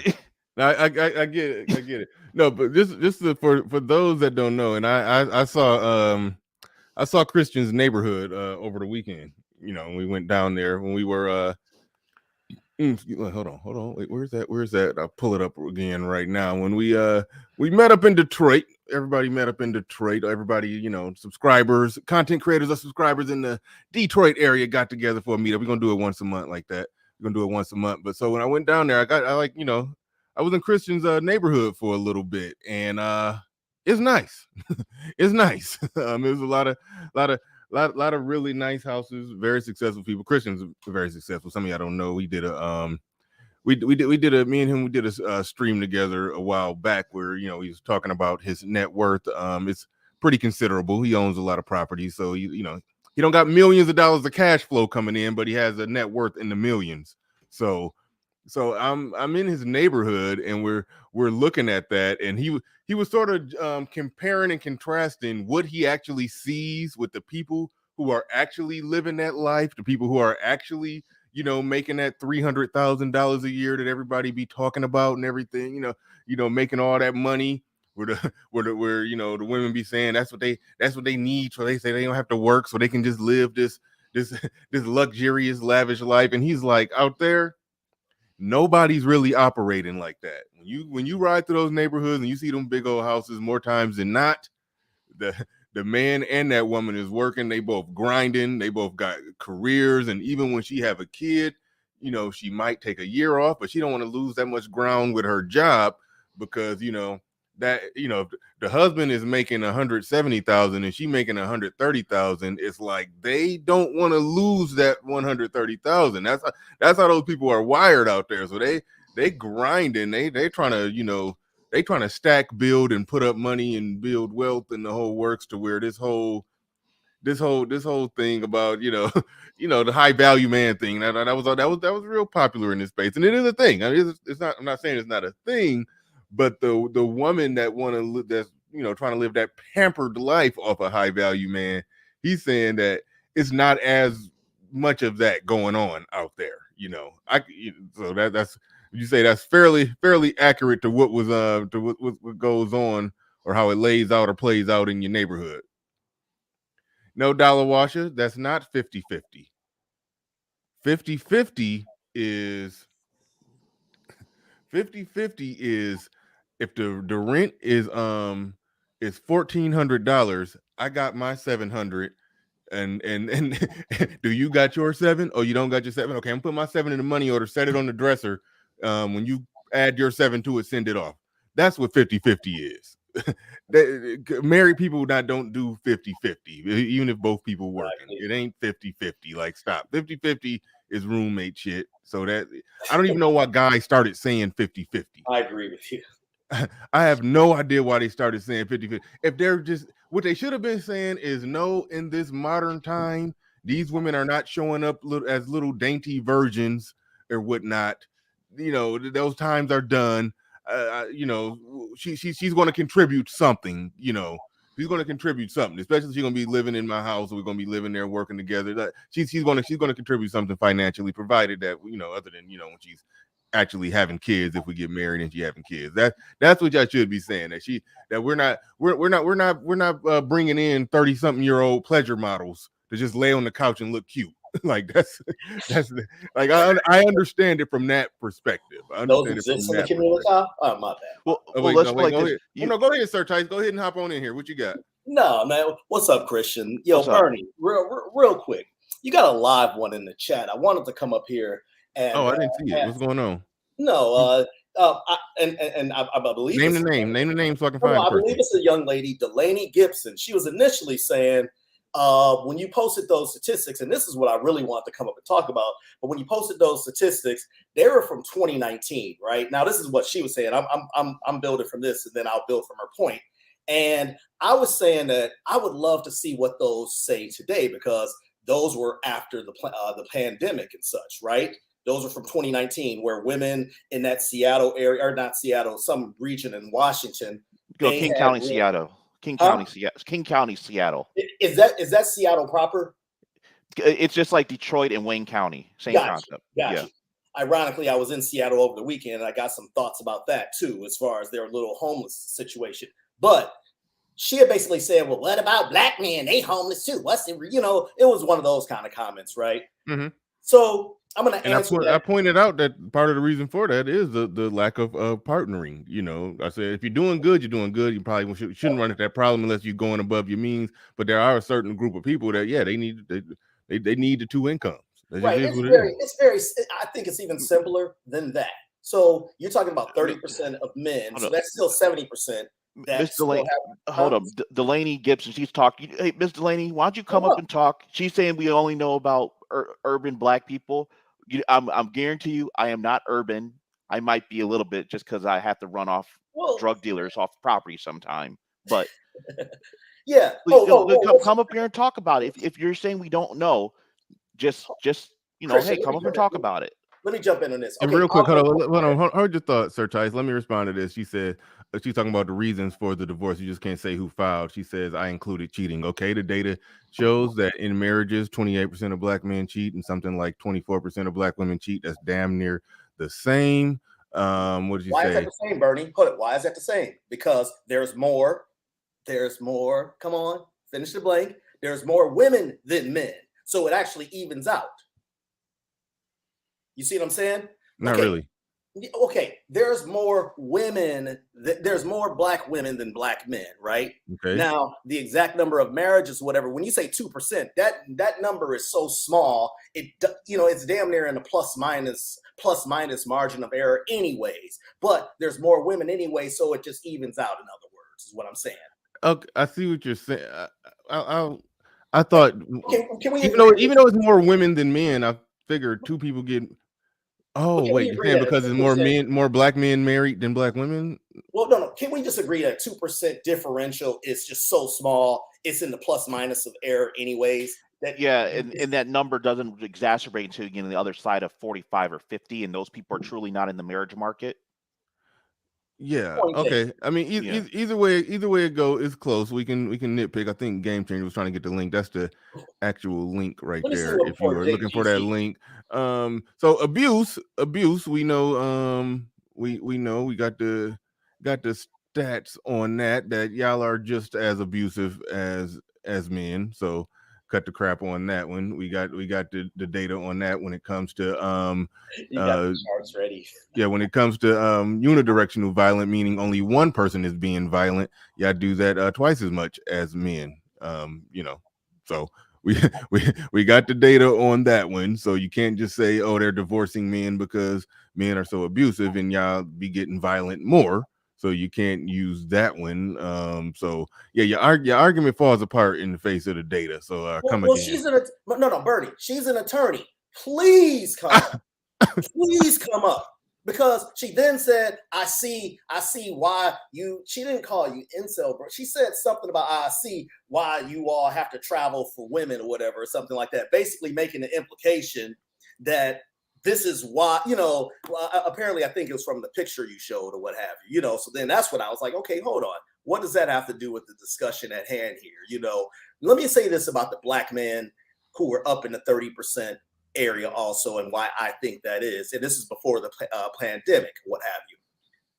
Those men typically are going to be in those type of careers on the entry level or just slightly above entry level. And the first time you have any kind of economic wind turn, they're going to be affected first and such. So that would explain for them. And there are less programs available for men like that. So that's why those men are. But the discussion wasn't on black men being the most evicted. But no, I don't mind that part being in the discussion. I mean, Yeah, because I didn't do. I mean, it was titled kind of provocatively, where I said black women the most evicted demographic in this country, doing a play on the words of the black women being the most educated demographic in this country. What they used to say. So it was titled provocatively, but at the same time, I don't mind the discussion about black men being evicted. So I'm not gonna run from that discussion. So no, that's urban shit. So Delaney, please come up, please. In my experience, what happens is, what black men are, if it's just a black man in the property, right? What's going to happen is they're going to, if they get behind and you say, hey, if you can't pay, will you just surrender the property? They'll just surrender the property. That's been my experience. Another thing is too, the reason why the numbers are so close together, because let's be honest, most likely if a men and women, whether they're married or not, most likely they're going to have the place together. What you're seeing is, if you look at the differences in percentages, that literally just might just account for just like the guys who are living by themselves. Like, I don't think the spread wasn't that huge. So it's honestly just like if my house was get foreclosed on, my wife would be foreclosed on too. So it's affecting the same people. You get what I mean? Yeah. Shout out to Game Changer in the building. Go ahead. What you got on this, GC? So I only caught the tail end of everything. However, I do have a theory on why there's a reluctance for the black man and the black woman to get together and share the expenses in order to avoid eviction, homelessness, et cetera, et cetera, et cetera. And generally speaking, and this is something that's culturally skewed with black women to a tremendous degree, is that they tend to overvalue their pussy. As it's presented to a potential mate or their own mate. In the sense that when you look at a 50-50 dynamic or a 50-50 relationship, really it's more like a roommate with benefits relationship, meaning like, you're sharing the expenses of the apartment or the house that you're renting. And both of them are sharing the expenses. However, when it's a man and a woman, there is the sexual aspect to it that can't be ignored. Now, black women tend to want something in exchange for that, whether it's instead 60-40 relationship or 70-30, but they want something to note that they are having sex with you. It's a mild prostitution thing. So the problem is that in this negotiation process, they over negotiate, they overplay their pussy. on the table in a sense, and they can never come to a reasonable balance. That combined with the being fat, wearing wigs, and just general unpleasant disposition that these Dahomey bitches possess, it makes it very difficult for them to live for a long period of time with someone of the opposite sex. Mr. I don't know who Delaney Gibson's talking about urban raised. Again, why don't you just come up on the thing? I'm talking about rental properties that I own. Okay, I'm married. Bro, Okay, hold on. but my Wait, hold dad, on, wait, let Christian finish. Delaney, my dad was a software engineer. My mom was a nurse practitioner. My wife is a nurse. I work in IT and I own rental properties. Okay, does that come across as urban raised to you? Get up here on the panel and debate the issue. Say what your issue is. Don't just fire off in the chat. Now, if you're working, you can't come up. Just say that, but don't make little side remarks. Like, you're talking to people who have a relative amount of knowledge about the situation. Now, you have a legal background, and I'll respect that How because do you know she's a lawyer? She said that's she what was. I'm saying. Supposedly. If you're a lawyer, hey, there's parts within the legal technical aspect that I'm not familiar with. So there's a such thing. I mean, listen. I've seen some lawyers come into space and not make no damn sense. I have seen it. It happens, but that doesn't sound like somebody communicating like a lawyer. That's what like, that was. Well, I mean, if we talk about the way she sounds, basically she is suffering from, a realization of the low value pussy situation that I was referring to. Hers is of significantly low value, and what she's attempting to do now is she's trying to present it or sell it at a higher value. You see, as far as when it comes to shared expenses and stuff like that, most women don't really have problems in that particular regard. I'm not talking about Black women here. So what she's trying to do is say things like, oh, wait, you're homeless too. You're homeless too. Come and get this low value pussy under my terms. And that's what people do when they try to sell something of little value at a higher cost to the consumer. So she's probably asking for a 70-30, 80-20 deal when really, quite frankly, her, and excuse me for saying pussy, but her vagina, her female genitalia, whatever you want to call it, is not of such high value that it could ward off homelessness. The link is down there, Miss Delaney or Miss Delaney Gibson. You've thrown a ton of ad hominems, and then I've also said you straw man the conversation. I don't buy even this. I think she said she's a probate attorney, gentleman, and I mean, just reading the conversation from here on out. I mean, her trying to call you Christian urban, whatever that means. But I work for McDonald's too, so I don't feel even the need to rationalize what I do to people like this. They always will throw a monkey wrench just to throw it off the discussion. That's I call that the bumping the table tactic. Like, we playing chess and somebody come by and they want to bump the table to knock over the chess pieces, and then hope that we don't remember where everything was at and pick it up and put it back together, right?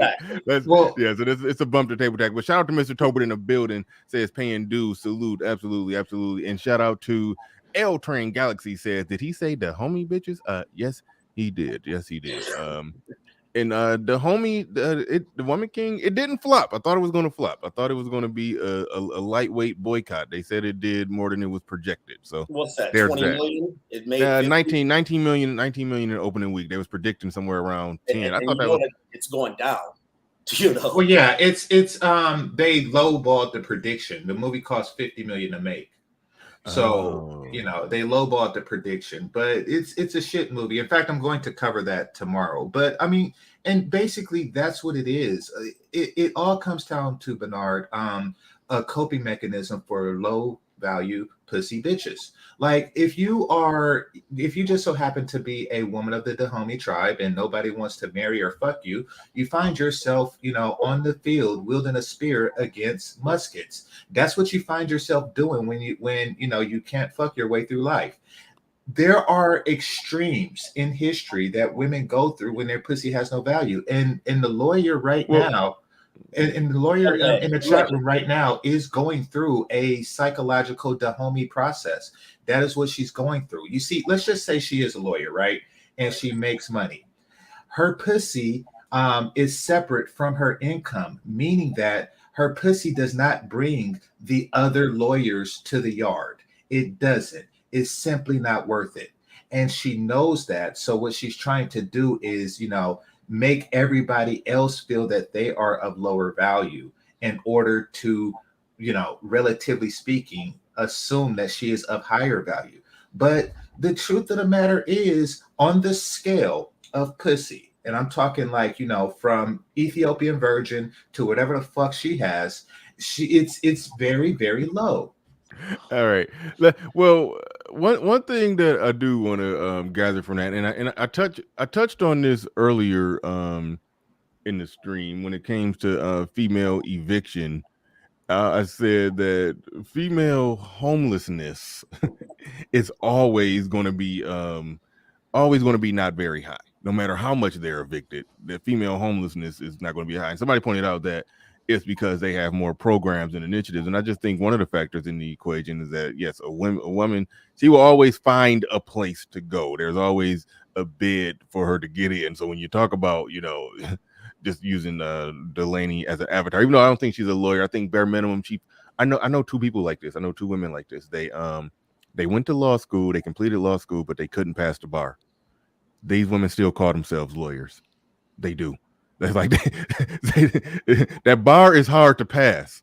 You can cram before a test and remember a bunch of stuff for taking a test that's going to make you pass a class through law school, but passing that bar, you have to have true in-depth understanding of the subject matter. And if you don't have that, you're not going to pass the bar. So it'd be a lot of people like that who just are good at, regurgitating stuff. But those people can get through school. They can get bullshit degrees, but when they get in the arena and try to get something that requires you to pass the bar or the MCAT or something like that, it ain't happening. Even that Series 7 shit is hard to pass if you don't have a full in-depth understanding of the subject matter. So I think bare minimum, she probably something like that. But one thing that I did want to step into is because eviction, they talk about when people get evicted and they're out on the street, they're bums, they're homeless now. They've become homeless. There are the people holding the signs. Like, what do y'all think? The people that be out there holding the signs, will work for food. All that, those people in most cases are people that got long-standing mental problems. All these evictions and stuff, these people aren't ending up homeless out on the street, especially the women. What are your thoughts on that? Let me jump in. Definitely. Yeah. I mean, what? Go ahead. Go ahead. Sir Tice. Go ahead. Good game changer. Okay, so this past weekend I was in Seattle, right? I got a little cousin that played for Michigan State. So we went to check him out, and I've never been there before. So this is my second sanctuary city I've been to, or whatever. I've been to LA before, but I went there last year, and I never saw homelessness like I ever saw it in LA. In Seattle this past weekend, oh, listen, I made this joke in the chat, but I'm dead serious. There were homeless gangs. Okay, it was something I knew. Stop it. Bro, I'm dead ass. Okay, every I don't want to say vacant. Even some of the businesses that were open. What do you call the inside? Not the inside of a business. The vestibule area. Every little vestibule area. You had tents there. You had all this crazy thing. But so these people are a very sound mind. So guess what I did? I'm at Pike's Market. And I said, and this guy looked perfectly normal in his 30s. And he said, straight up, he was like, why work? One of you do-gooder tourists is going to give me some food and, every day. And then we can go to the shelter and get some food if we need it here. Y'all come here every week, want to see people toss the fish or whatever. So why work? I was blown away just hearing this, but you know what? He's right. If you're gonna give me, I don't mean me or anybody on this panel, and hopefully not in your audience. If you're gonna give this is why I hate that dependency argument. Or what they gonna give us or whatever. And I don't mean business subsidies or anything like that. But it keeps people dependent, and then it basically makes a person a toothless lion of sorts. That lion doesn't know how to get out in the wild and such. As it relates to women and homelessness, I saw women, families, young people under 40, and they weren't all crazy. One dude told me where to, I was like, hey, he's like, yeah, I'm like, why are you telling me where to park? I know where to park my damn car. It just was kind of mind blowing in a sense. But yeah, the gang part, that's a whole nother matter. Okay, what do the gangs do? Are they like riding? Well, they don't got cars. They're walking up on other gangs for for begging for food on their turf. Like for food.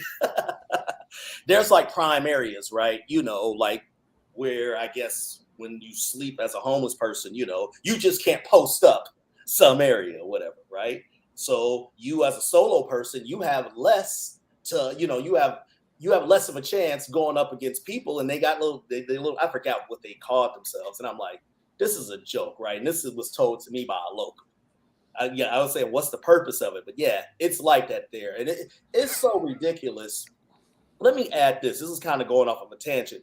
I went to this Ethiopian restaurant, right?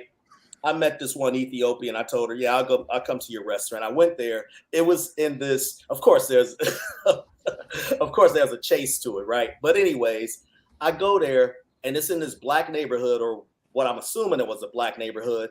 And man, for a whole mile radius, everything was blocked off by roads, or by signs saying, literally sign that said, no gentrification in the hood, go around. And I'm on my head like, how the hell do y'all expect to get business if you blocking out business here? It made no sense, man. It's just a weird ass city. So just wanted to add that. Yeah. So when it comes, I had a few friends out in, man, everybody out in Michigan was out at that Michigan State game. That was depressing to watch. Yeah, we were deep. Yeah, there was a lot of people out there for that. I had like 20 friends who went out there last week. Anyway, 10 invasions. Sorry, Christian. Yeah, but so here's the question. The thing is that I noticed with the eviction issue is that when it comes to, you see, eviction is like the last thing, right? There's, like you said, a lot of landlords will just ask you surrender. They'll do cash for keys, meaning I might give you money to leave. So I'll approach a tenant and say, here's $1,200, just leave the property, right? And then you get to eviction. So eviction is like literally the last thing. So whatever the rates you see there's actually numerous steps before that process. That's actual legal action. People who actually are leaving places and cannot pay their rent is actually much higher. Damn.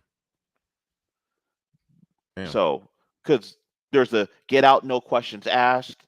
There's a here's some money, please leave, and then there's the eviction. Now, something that I've seen, I've been seeing, I see this a lot with in my area. It's oftentimes middle class families. They might be married or partnered or whatever. What the thing is, I hear, and me and some of my friends are getting hip to it, is they say that there was mold in the basement, they had to leave. And you're like, there was mold in the basement that had to leave. And I guess that is possible. You can't have wet basements here in Michigan.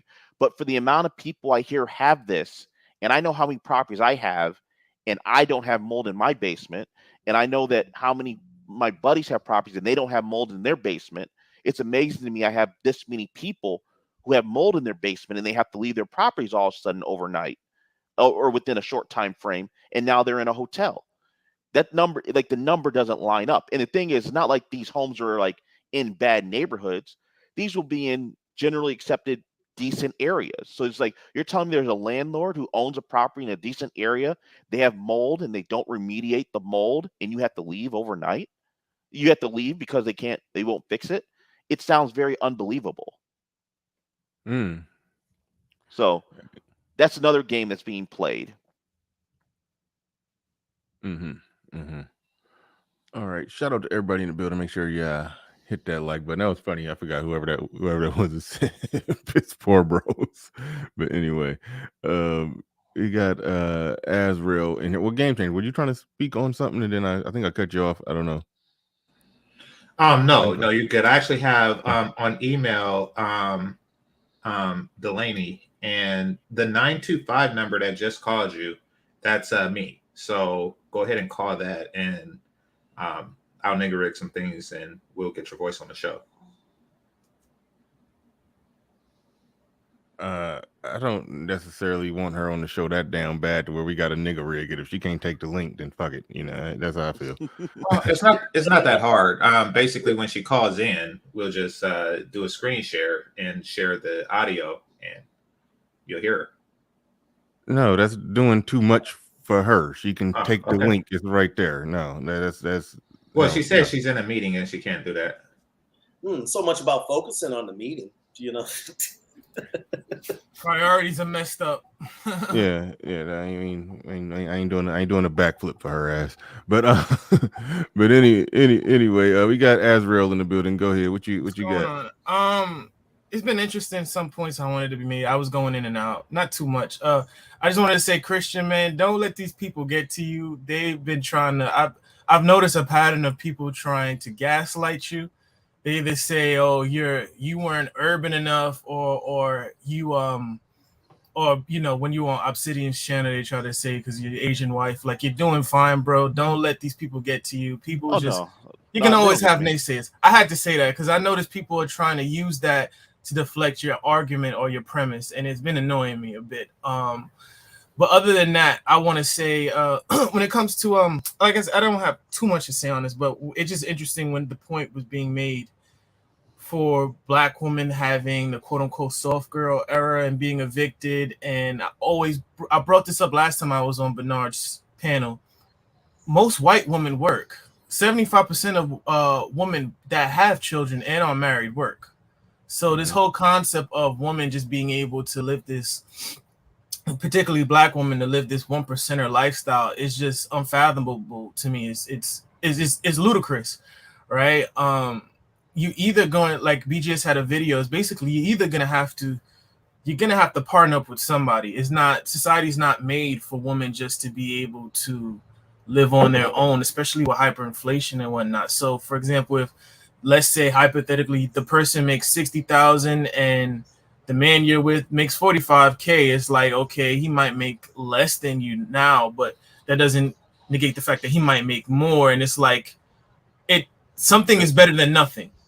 You know, I don't even start with arguments with the premise of a man making less, because typically men make more than women, and women tend not to get with guys, at least in a serious way. Oh, absolutely. If he's making less, so we don't even got to give that scenario. Or what they claim to say, because some of them do. They have their little homosexual escapades, but you know. Yeah, so the whole thing is when you get, like, reason why I was bringing up like my new neighbor who just moved in, we're having discussions about this, you know, people want to live a soft girl life or they're thinking they want to retire when they're 40 or something like that. And I have my neighbors again, like they're telling on themselves about how much money they really make, right? Because everyone knows what a management consultant at a Big Four will make. Right? Oh, absolutely. You think the $30,000 a year they got to pay for daycare is just the cost of doing business? You get what I'm saying? Like, that's just the cost of doing business for them to make the money they're talking about making. So when they say that, oh, you know, I don't want to have to work because XYZ, you're basically inherently in a backdoor way telling people how much money you really make and so then it becomes this thing of, so you're talking about a lifestyle that you aren't even familiar with. Because wait, hold on, but do you say that because people who have the skills to make, let's say, $140,000 a year, they're not going to be saying, I don't want to have to work. If they've acquired those skills to make 130,000 a year, they're going to want to go to work and make that money. So when the people are saying, basically when they're saying that they don't want to have to work, they're basically saying, I only have skills to make, you know, a relatively low amount of money at a job that I hate. And that's why they basically saying, "Oh, I don't want to work there." That's why they're Yeah, getting into yeah, that. yeah, Well, yeah. You're back now. You might take a like for instance, we had a family friend. She's a pharmacist, right? She was working part time for like 3 to 5 years while she was having her kids, right? So instead of her making 150, instead of her working 12 hours a day pumping pills at the CVS or Rite Aid, right? She was only working like she was working maybe 30 hours a week or something like that, and she was married to a doctor, right? So Mhm. that, and I'm just saying that's like an example of that, right? She was working less. That they'll take a job taking mommy hours, or I used to work at an accounting firm. There's women who had CPAs. They were CPAs, certified public accountants. Well, what they might do is they might just work all of tax season from January to May. They just work yeah. tax season January to May, and they work from 6 o'clock in the morning to 2 o'clock, 3 o'clock in the afternoon, Oh yeah. right? And Hmm. they just Yeah. do that, and then there's a little tax push in the fall, for fall filing in around right now for like 6 weeks. They work that, and so they'll do that again while they have their kids, because again they can make, if they're working full time, 120 $180,000 a year. So okay, they Yep. work part time. They work part time, make 60 70 grand. They Hmm. that's really, see, they can see that's the type of stuff that these people are really doing. That And you could um and you could Let do me that from an office. You can do that from your corner of your home, which is crazy to me. y- When you have a CPA, because I'm an accountant. When you have a CPA, when you're going for it, you don't go for it and just say, okay, I want to retire. I mean, if from a woman's perspective, like it takes you, not only do you have to have a master's degree in it, like you have to have over an excess amount plus your bachelor's degree, you also have to take 4 tests. So I'm gonna just say this one thing. You're not going to just get the CPA and then just be like, oh, I just want to be a wife and kids. Like that's just, it doesn't make any sense. Right. well, UFO kamikaze. Y'all need to drop the 50-50 thing. It sounds stupid. That literally makes it sound like you're in a relationship with a woman and the rent is $1,400. You got your 700. She don't got hers. You just gonna get a money order for $700. Put it on and put it on the dresser until she, and tell her to, when she can come up with her seven, send it off. If she don't come up with her seven, then y'all just, yeah, fuck it. Yeah, Christian gonna have to evict y'all. Like, come on, like that's what I that's Well, what it's it's like when obvious who doesn't have a woman. yeah, that's what I hear when I hear 50-50. It's like me and Pablo are roommates. If it rent 2,000, I got my 1,000. Pablo don't got his 2,000. Then yeah, goddamn it, the rent ain't getting paid. I ain't taking care of your ass, Pablo. It's like that's what 50-50 is. Somebody Like, said, come what on. about 51-49? from what I've picked up from talking to a lot of my colleagues and just like But hold people I on, live around. I do want to make it clear, which I should adjust it to, instead of saying 50-50, just saying no, we're not living in a day where women are showing up as dainty little virgins. These women are showing up with high body counts, and in some cases, kids. They don't get to be they don't get to show up as a 30-plus-year-old overweight pleasure model, trying to, like, even if she ain't overweight, I'm just saying they don't get to they don't get the luxury of being pleasure models in this modern environment. All right, so if I if understand you're saying they're going to contribute something to the greater goal. They're going to well, contribute something more than a vagina to the greater goal, but stop calling it 50-50, because it just sounds like roommate. It sounds stupid. but That's I all. came up here to explain why UFO karma got to that mindset, right? I did Okay, a cool. show.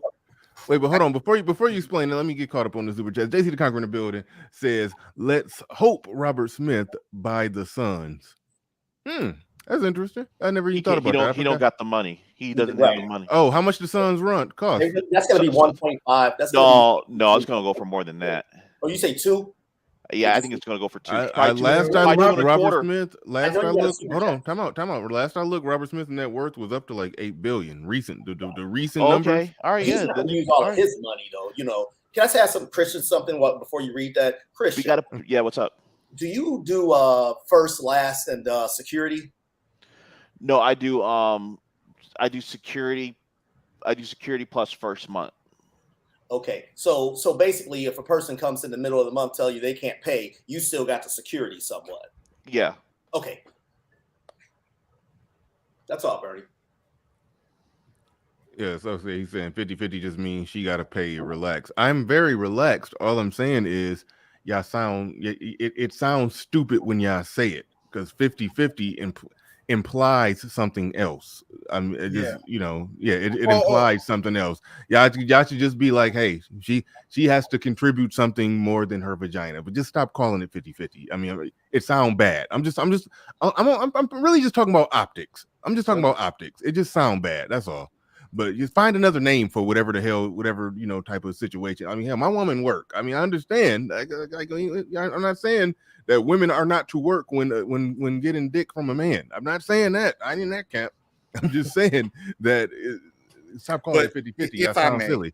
But hold on. But real quick, I know Pablo. I got you, Pablo. Let me get caught up on the super chats. Perfect Storm in the building says black women be getting evicted even though they have housing assistance. Yeah, they fucking up, damaging the house and all kind of shit, and going.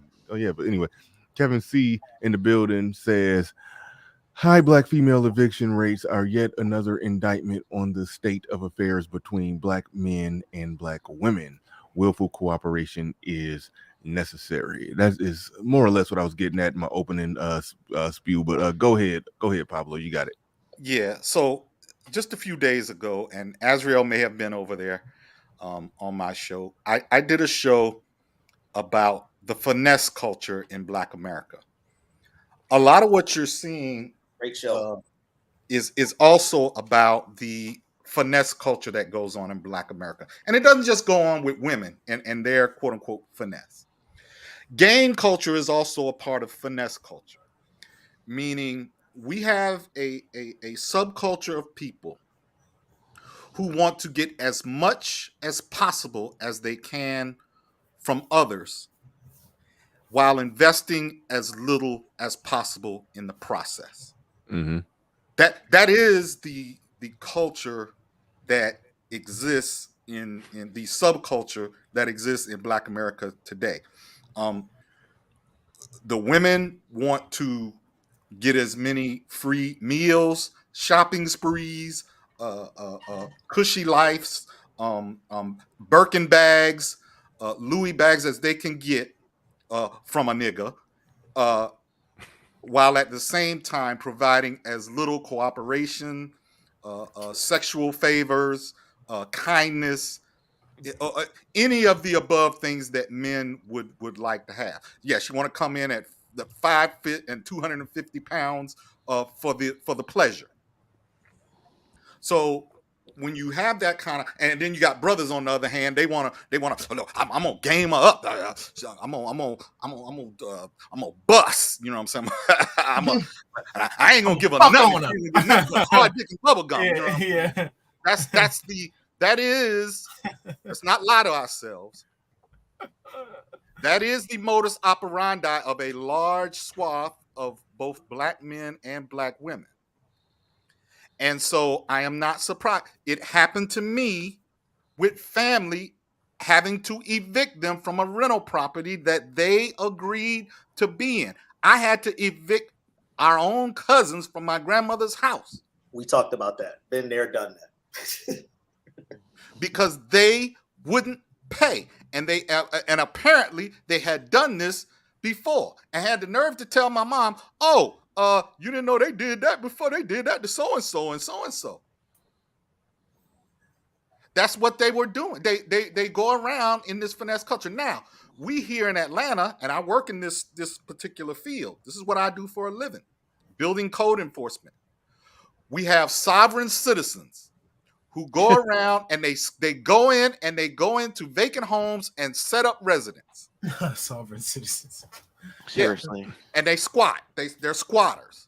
We got 2 of them right now in the city that I work for who have set up residence. They don't have sanitation services, meaning trash, water, or lights, and they have set up residence in people's homes, and they're catching hell trying to get them out. This is another, and guess what? They're both Black. Go figure. One is 2 single mothers The other is a 6'6", 300-pound black man walking around yelling at people with a stick. So this is a thing that we're dealing with. That is why when Game Changer, after his week of lovely treatment and sexual favors and food and fun and everything else, when he bought a young lady a stove, them niggas went crazy. Mm-hmm. Which is crazy because if you think about it, it's like people would have had been they would more agreed with him not getting her anything and then getting her something, which is to me is wild. It's like, and then he admitted like the stove was like $200. It's funny, like people would have been okay with him just taking from her and not giving anything, which is weird to me. Yo, here's something crazy. Yeah, I'll hear something crazy. Yeah. So when me and my wife got engaged, she was starting nursing school. I paid for her tuition. Like we were getting engaged. I paid for her tuition it wasn't like her tuition was like $3,000. I put like $1,400 on her tuition, right? After I bought the engagement ring, paid for some of her tuition. You tricking. But It's meanwhile, we're about to get married. The money's going to benefit me too. Like, just think about this. People will look at that. That's, she only with you because you got money. That's why she there. Not to rehash the whole stove. I'm just saying that I'm just being sarcastic. I know. No, not to rehash the whole stove thing, but I've never understood that, especially considering the same people that were critical are the same ones when you go on their little 9-hour live streams talking about how they went to the strip club and all this. I'm like, wait a minute. Y'all the game guys. Y'all tricking on these people, but this man bought a stove and y'all laughing at that? Come on, make it make sense. No, actually, they're laughing at her buying a stove. If he had took her out to a $200 dinner or bought her a $200 pair of shoes or a $200 trinket, that would have been okay. But if you buy someone $200 or something, if you buy them something that has utility and long use or something that's actually of value, that's people look at that sideways. So if I had spent $1,200, no one cared that I spent $5,000 on the engagement ring. It was the $1,200 on her school. I'm of the belief that with a lot of one of the biggest issues, there's several issues. The reason why we're probably one of the most poorest people is not only just we invest in the wrong things. We don't believe in the art of reciprocal reciprocity, right? We're so just to clarify, he paid his fiance's tuition. That was accurate. Yeah, it just wasn't some chick you was smashing. So and they're still together and married. So I mean, he didn't make a bad call. In general, no, you don't pay some damn tuition. In general, you just don't just go paying tuitions for chicks. But that was his fiance. The stove thing, they figuring out a way to it's just this it happens in this space. They figure out a way to hate on some people for some things. And what killed me, Bernard, was there were people that admitted to paying child support. And I don't have nothing against brothers that pay child support, but there were brothers that were paying child support and then yet still were going in on Game Changer. And I'm like, dude, you're paying for a woman that kicked you out of the house, and you still have to pay for those kids, and you're getting on Game Changer for buying a stove. Like I just couldn't fathom it at that point. It was just weird to me. Yeah, it was a $200 gift for a chick he spent the week with overseas. That is what it is. All right. So Game Changer, look, you got something down there that you're trying to share. What is this? Game Changer? Game Changer, are you there? Bueller. And then also even who. Oh shit! What the fuck? What? That looked like Sansaray. Who? Well, hold on right quick. Yeah, could you share the screen? It's really more for the audio, but that is a thumbnail that I made for Sansaray. To express the. You don't want to know. All right, he's not worth knowing. Oh, wait, okay, so Miss, I was asking. Oh, could you share the screen? So, Miss, we need did to you share the audio? her. Well, you gotta have something on the screen here. You gotta you can play the audio. Okay, can you hear it? Can say something, Miss Esquire? Could you say something? She's not saying anything. Are you talking to me? Yes. Can y'all hear her? Yes, I can. Yeah. Okay. Well, you got to share the screen Yeah, in my order to hear husband her. No, can it's still too. she can still be heard. I stream yard at a high level. She can be heard. Go ahead. Oh, you can hear? Okay. Yes. Okay. Yeah, we're both here. So Because I basically, think she it's was important explaining. for you guys to Well, get she was a Wait, explaining. hold on, wait, that, stop, hold on. Go ahead, game changer. Go ahead, set it up. Okay. So you hear her, right? Yes. Okay. So she was so I asked her, do the women that wealthy men marry, are they fit, feminine, and friendly? And she went on this whole diatribe and saying that it's equally important. You see, here's the problem. Women need, especially unattractive women, they need to feel as if there is an alternative route. They feel that they have a need to feel that there is something I can do besides my looks in order to increase my value to men. And that is something that's education, because for whatever reason, it's easy for many women to actually, be fit, or excuse me, to get a degree than it is for them to be fit, feminine, and friendly. So she was explaining to me the nuance of that, and her husband is there. So when I asked you, are these women fit, feminine, and friendly? I'm talking about the ones that the wealthy men married. Essentially, you were saying yes. Now, you also brought up that many of them have degrees. Why is it that you assume that they are more interested in their education than their fitness, feminine, and friendliness? Because I could tell you, it is very difficult for a fat ass bitch with a degree to sustain a high value man of any upbringing or pedigree. Well, first of all, I think that my first issue is that you are paraphrasing what I stated. I had to. You was talking a lot. Of course, you had to. Okay, restate what you said. What I stated was that I did not grow up, and we kind of set this foundation here that most of the men who are commenting, most of the men who frequent your channel and who consume your content are urban men. And I was stating that I have a different background. One of the issues that I have with a lot of the manosphere teachings is that they're going to continue to promote generational poverty. And one of the reasons is wait, hold on, time out real quick. Time out real quick. Hold on, wait, can she hear me? Yeah, can you hear Bernard? Okay. Yes. Hey, excuse me, you can hear me, right? All humans are concerned. Okay. Bernard was saying something. I don't think she can hear you. Let me pull you up on yeah, pull him up on YouTube so you can hear YouTube so I can hear you. That's why I didn't want to do this shit. Yeah. We're promoting generational poverty, gentlemen. I will say this. Time out. I wanted to pull it up. I do want to say wait a minute. Nothing promotes game changer generational now. poverty like single motherhood, welfareism, or just fat ass bitchism, and the inability to sustain a relationship with a man. Nothing promotes generational poverty than that, and women are choosing that. Even the educated ones, they're choosing that. And what I wanted to point out is what I wanted to point out right from the start when she was saying she could most of the guys mute her. Okay, I'll mute her.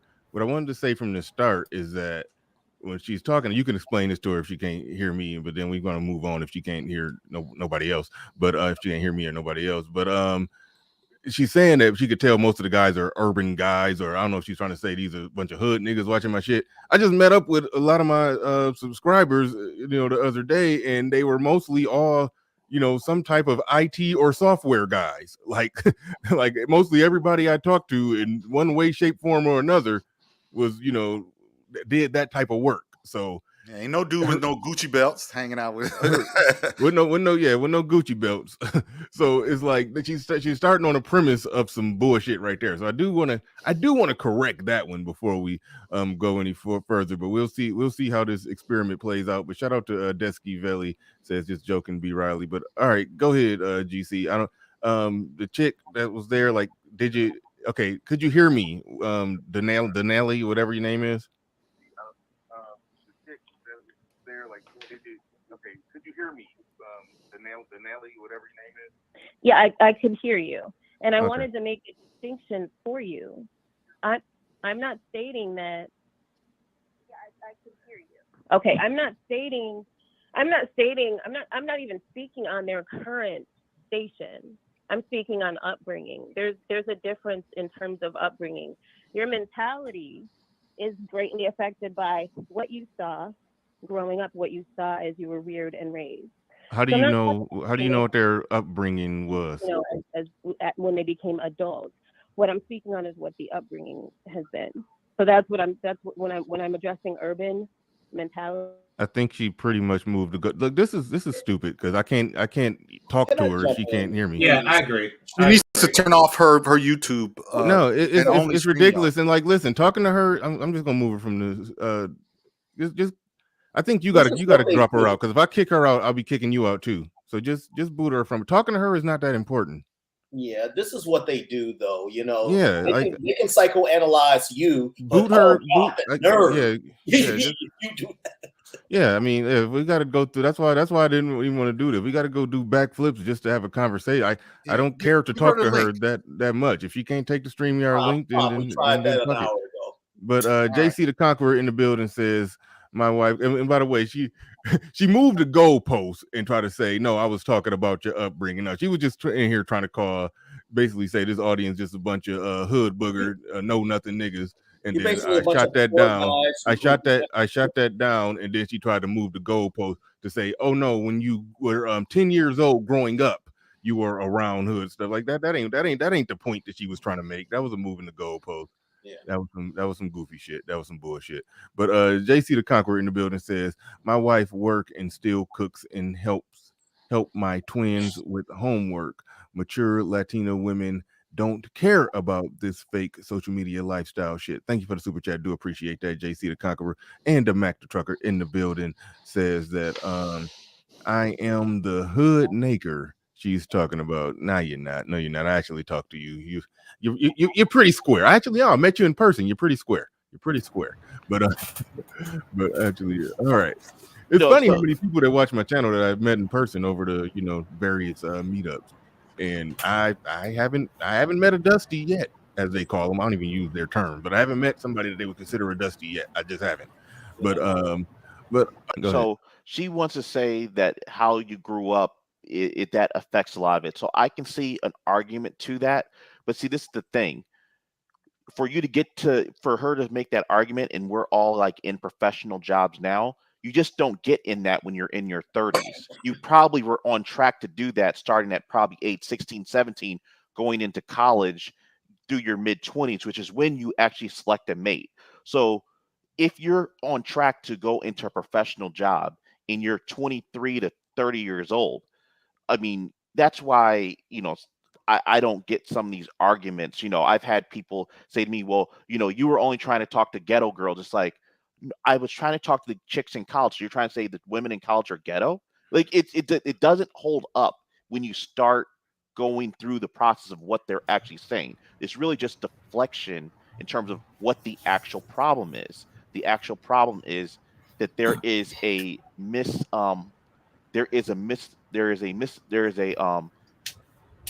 the marketplace is not accurate, is not functioning well for what people expect when they are going through trying to engage in household formation on that regard. But we want to keep it on the stuff regarding evictions. The evictions are happening because A, people get too much house than what they can afford, and B, too often there's only one income earner in the household. Yep. And oftentimes with Black women, they have only one income earner and they're supporting children and everything else. And even if they are getting child support, the child support is nowhere to the factor of what they would be if they had a man in the house. I actually just had a guy apply for an apartment 3 weeks ago. He made about $50,000 a year and he was paying child support. I saw his child support was coming out of his check. He was paying $75 a week. He got paid weekly. He was paying $75 a week. Do you think if he was living with this child, don't you think the economic impact would be way higher than so with $300 a month? $300, yeah.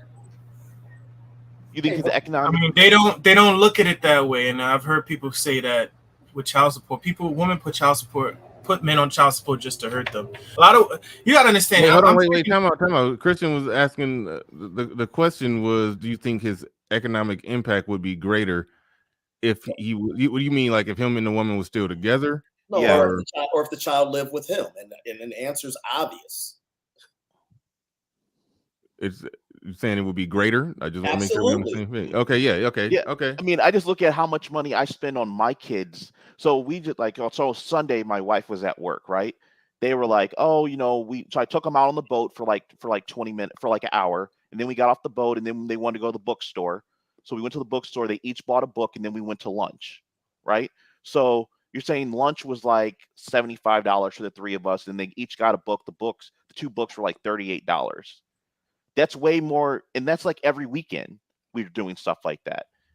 Because my Yeah, wife but usually one thing you got to average into equation: the man who pays child support, even if it comes out to $300 a month, that's not his only. If he's paying child support and he never sees the child, like the child don't exist, then you could say that yeah, he's getting away scot free. But if you're paying child support and you're still in the life of the child, then you have a lot of those reoccurring or incurring expenses as well. So I mean, it's not that simple. I mean, the guy that pays child support when he has the kid, every other weekend and Wednesday from 5 to 8, I'm going to assume he spends, money like that as well. So I do want to average that into the equation. Like, he put on child support, he don't get Thanos snapped out of the kid life, but yeah, but I'm also paying their medical insurance, right? yeah, I'm paying to house them, clothe them. I mean, this is so. yeah.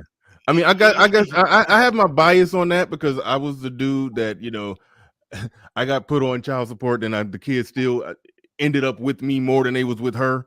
So I had to pay the shit twice. So that's what I'm getting at. So I understand what you're saying. But go ahead. Yeah, so I had to pay the shit twice. I'm just saying I saw specifically that was like this guy made $50,000. You're saying this is an average earning. He was black. He worked at a factory like second shift, and he's paying $75 a week. And so you're saying he's contributing $300 to that household. You can say realistically, if him and his child's mother were together, his economic impact would be way more than $300 a month. Way more. That's all I I'm want to saying. do the math. What's the rent of the place that he's trying to rent? He was paying $850. Oh yeah. Oh. It was an $850 one bedroom. Mm-hmm. So. Is that Marcus in the chat? Oh yeah, that's Marcus down there. What's going on? It's good. Hey, what's going on, y'all? What's up? What you got on this? Well, someone had mentioned earlier, women get all this aid and support and, subsidized. And I'm trying to understand how, with all these things, these women are still getting evicted. It sounds like money mismanagement, if you ask me. Well, there's a lot of that. So I was just found a recent program that I ran into was they were prepaying their rent 3 months and paying their deposit. And these women made like decent money. They're making $40,000-$50,000. And then I will look at their credit report and they have one girl had she had a Range Rover Sport, right? So she's getting government assistance to prepay her rent 3 months and to pay her deposit. She was making like $53,000, $55,000. She had a Range Rover Sport. She had about $75,000 in student loans, and she had about $3,700 in credit card debt, which isn't really that much money. And then I saw she had like a repo. She had a repo on her credit report too. So I'm just saying this is what's out here. So that's what and she was making decent money. She's making more than the average woman. Okay, so this is what I'm gonna say, man. Listen, and I'm a code what I'm gonna say. I ain't gonna say it blatant, but I get a lot of girls that come to me for assistance getting, vehicles and such. They need paperwork or they need pay stubs or things of this nature. Girls, they blow a lot of bread. Me being around, adult entertainment women, whether they be dancers, whatever, they blow a lot of bread, right? Oh yeah, they getting it and it goes faster than they can get it. So yeah, when you're talking about, their credit reports, this and that, a lot of their credit is trash. They tack up a lot of debt. They blow a lot of money. They basically like how a drug dealer, a hustler blows a lot of money. They are worse than that, right? Because their relationship with money is different from ours. They think all they got to do is turn to the left, and there's a dude with his hand out with a stack. Turn to the right, there's another dude with their hand out. As we move on and there's less hands out, they gonna feel it. They're gonna feel it. That's why, when you're talking about passport bros, this and that, all that is really at this point is, men are outsourcing the pussy to another country. And they're gonna feel it. So all of this stuff that we're seeing, when with these evictions and stuff like that, it's not that, in some cases it might be that they don't have it, but a lot of them are getting this bread. They're getting all this support, all these, women's shelters and this and that, all this money that is just handed to women, whether it be by men or by the state. How are you losing? How are you still losing? All right, so every woman that's hearing me talk, you in the chat or whatever, hey, how are you losing? Everything is given to you to win. How are you losing? Your degrees and all of this, how are you losing? I would, like I said, I just went through, I had to do this 1-bedroom apartment for $850, and that was really eye-opening about some people's finances. I hadn't seen that because I hadn't had a place for rent that low in like since the pandemic started. So it was really eye-opening. But yeah, it makes you wonder because the amount of I would say in the first day I had 20 people called. Out of the 20 people who called, I would say 12 of them were Black women, just based on their voice or their name, I would say. And then you didn't rent from them. Then you didn't let them rent from you. I've been there. Keep it real. Shaquanda calls and it's like click. No, I hear it all out. But 12 of them were Black women, and I would say 8 or 9 of them all had some form of assistance. And they I don't take Section 8 at all. And they'll say, "Why don't you take Section 8?" It's like, because I've never gotten a Section 8 inspection, and I don't agree with the concept of Section 8, so I don't take it. So do you consider alimony assistance also? I mean, that's a dumb question considering that they probably weren't married, but I'm just curious. I consider alimony as income, but I discount the money 50% because there's no guarantee that you're going to continue to receive it. So if you get $1,000 a month in alimony, I count it as 50%. What about child support? I count that at 50% also. Okay.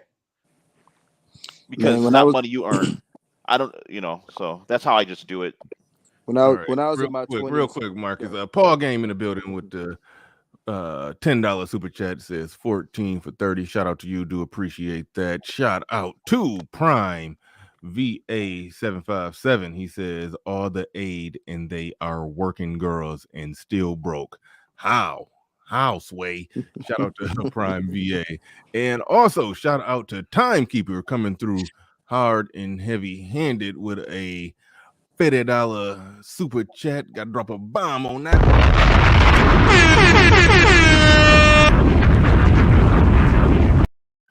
Shout out to Timekeeper. Do appreciate you coming through hard and heavy handed with it. I think I just wrenched you up, or I'm trying to, but shout out to you. I do appreciate you. Go ahead, Marcus. Oh, we got Ed down there too. So we're gonna go to Ed after Marcus. Go ahead, you got it. All right. So now what I wanted to say briefly is I learned early to avoid, I hate to say it, but to avoid renting the females, man. When I was in my 20s, Man, I hear that so much, man. Yeah, I hear that so much. Yeah, there are problems. My first, she probably was one of my first tenants, and I'm in my 20s, man. It got complicated, you know what I'm saying? I was getting my money, but it got complicated. I'm gonna just leave it at that. Don't incriminate yourself. Oh my goodness, you don't incriminate yourself. We already know where you're going, Marcus. You fell for the honeypot. It got complicated, man. I was young, man, and You know what I'm saying? It got complicated, but eventually, I got up out of there, man. But yeah, man, fellas, be careful renting to the women folk. It's not gonna work in your favor. You get your money, you might get some extra pennies, but it's not worth it in the long run, brothers. No, so some I've had a couple situations where they wanted to do something. I told them that I was not interested, and that makes them feel really sick. Did she show up? Did she show up with a robe when she presented that offer? It's just when you tell them that you won't even do that with them, that they don't. Especially if you tell a white woman you don't want it, Yeah, they get really upset. Yeah, I mean, I'm Yes, listen, they man. Like do. I said, that was my 20s, man. I'm a very cold as ice individual. I've grown into that, but in the beginning, man, like you got to learn, man, and like I said, man, try to avoid, Hey, well, especially if you're Marcus, a you were guy. in your 20s. You can be Huh? forgiven. You were in your 20s. Yeah, man. I was very young, man. I was impressionable young man. You know what I'm saying? That's all I'm gonna say. Yeah. Avoid the female tennis, especially in NYC, man. They Were be they very old? Were they violent. older than you? Nah, she was about. She might have been a little younger than me, Because or if she was around older my. than you, we just say you were taken advantage of. But Nah, okay. I thought she was this was around my in age. Vegas. I thought this was in Vegas. This was in NYC. Okay, I expect that. Yeah, this was New Yeah, York. This your is rent Brooklyn. is high. You got to do something. Yeah, niggas on it But popping. shout out to Black Wolf Inc. Says Shazam, bitches, Shazam. Hit my music, Captain. I don't even know if I still got it. Hold on. I don't even know if I still got it. It's been a minute. It's been a minute. I've been making some changes. I can't. There it is. All right. Shout out to Black Wolf Inc.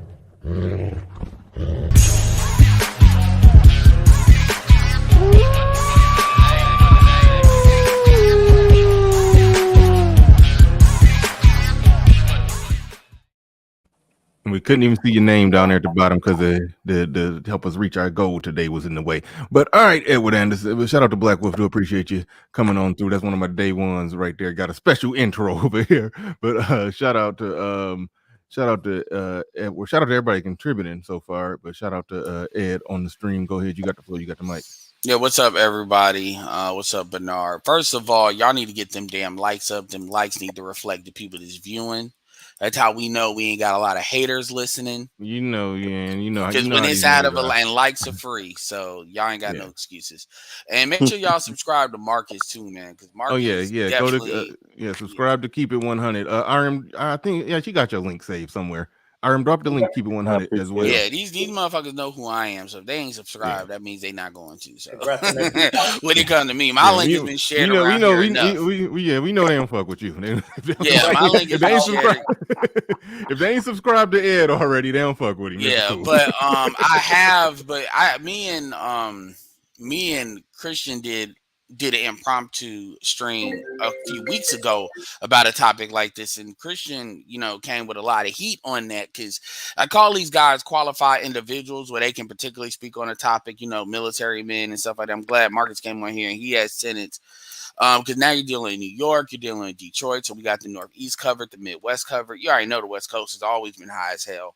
And the South, a lot of y'all talk about the Midwest goes down in the South as well, depending on where you are, if you're in a hot area like Raleigh. So here's the thing, because I was listening earlier, and it was that lawyer chick who wanted to run her mouth. My thing is this: you have black women are writing these articles.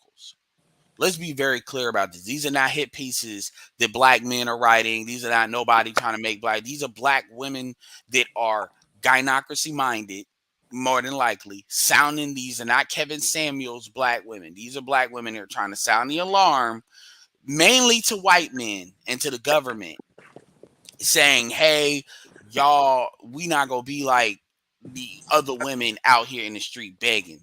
So y'all need to go ahead. That's what that is. That's that, especially during an election cycle as well. That's what that is. It is a problem, but they're using that. They don't. So this idea that black men are just airing black women out, because there's plenty of black women that's talking about this topic as well from a variety of different sources. Let's just get that straight, because a lot of times when black men are talking about something, black women want to feel like they got something to say because they think they outrank us just by birth. So That's the first thing. The second thing is passport bros are not your problem. I keep saying this. It's never going to be that many black men traveling and as much to make an impact to that severe. It's the threat of it that creates the issue. Guys like Christian are your problem. Not because he's a landlord, but because Christian basically, I heard what you said about the family formation market, and he basically went to another fucking store. Or that's probably worse than happened. The fucking store, or you know how you got landscapers and people that knock on doors and basically, you know, say they'll mow your yard for a good price. That's basically what happened to Christian, or it kind of can be a combination of that. So you got other women, because if black women are being impacted, you have other women being impacted. Understand, there's not a lot of dudes that make six figures that are on that track, regardless of race. And white women don't take the same kind of economic white privilege impact that they used to. It doesn't go against their white privilege credit card as bad as it used to back in the day. And then if you got like even women, like black men are not supposed to be able to get like Chinese women, Korean women, Japanese women, no, what I call the prime Asian women. So that should tell, and we're not even talking about Latin women and white women, that's like the main population. That's your problem. Here's the thing. Black women are not even talking about interracial dating no more. A lot on you. They're so co-opted with the trend, which is passport bros, when like 95% of black women are not losing black men to foreign people. You're losing them to people here. So it just goes to show you how diluted they are, even when stuff gets fucking real. The reality is not enough dudes making this kind of money. Quite frankly, is not enough simps out here. They're looking for Russell Wilsons. They don't. They are not. They, even Russell Wilson knows he's Russell Wilson. So it's getting harder and harder for you to find an on-point simp, as SWP would call it, that's gonna let you run shit because of us and because of a lot of stuff. And as far as the last part, that spending money shit, and with something Marcus talked about, where women got a different relationship with money. And like I said, Marcus is great because he has a perspective. Y'all can't play the "you don't get bitches" card. You don't do this card. So if y'all need to hear from somebody that's getting bitches, fuck me. You hear from him. That's why I share him. So y'all can't run that card. A dude from New York, since everybody always think I got something wrong with people from New York, which I don't. But yeah. So anyway, that hyper consumerism shit is real. It Yeah. really is. So the thing I find weird about this whole passport issue is that the threat, like you were saying, the threat isn't some chick in South America or in Ghana or something like that. It's the chick that the dude is in Psych 305 with. That's who the threat is. Like, I'm talking the chick that he's in college with, who's in her junior senior year, that is willing to go out, that's hanging out with him at parties. That's the real threat, not some chick overseas. So I'm talking about for the guys who are going to make money going forward. You know, that because that's where the data says that's where the marriages are going to come out of, because that's just what the data tells you. So for you, go ahead. As a passport bro, I want to be clear on this. No, we're not a large group that is going to put up any quote unquote prolific numbers of foreign marriages. However, please understand that what the passport bros are outsourcing is not just vagina. When we talk on my show and other shows, the biggest gripe is we are outsourcing culture. We are outsourcing a dysfunctional culture that we no longer buy into, that we no longer want to participate in, that we will no longer stick around and participate in. That is the issue, not just vagina. That's not why the guys are going. They can pay for it right here if that's what they want to do. That's not the reason why. The reason why is because we're going to a place where we receive the cultural benefits of countries that have patriarchal systems. That is the issue. Well, I don't get into to me the reason is irrelevant, and I'm gonna tell you why. Because from their perspective, they don't give a damn about that. Pablo, I understand that, but they're looking at it from a human capital, human resource. They don't give. For instance, a lot of the passport bros are older.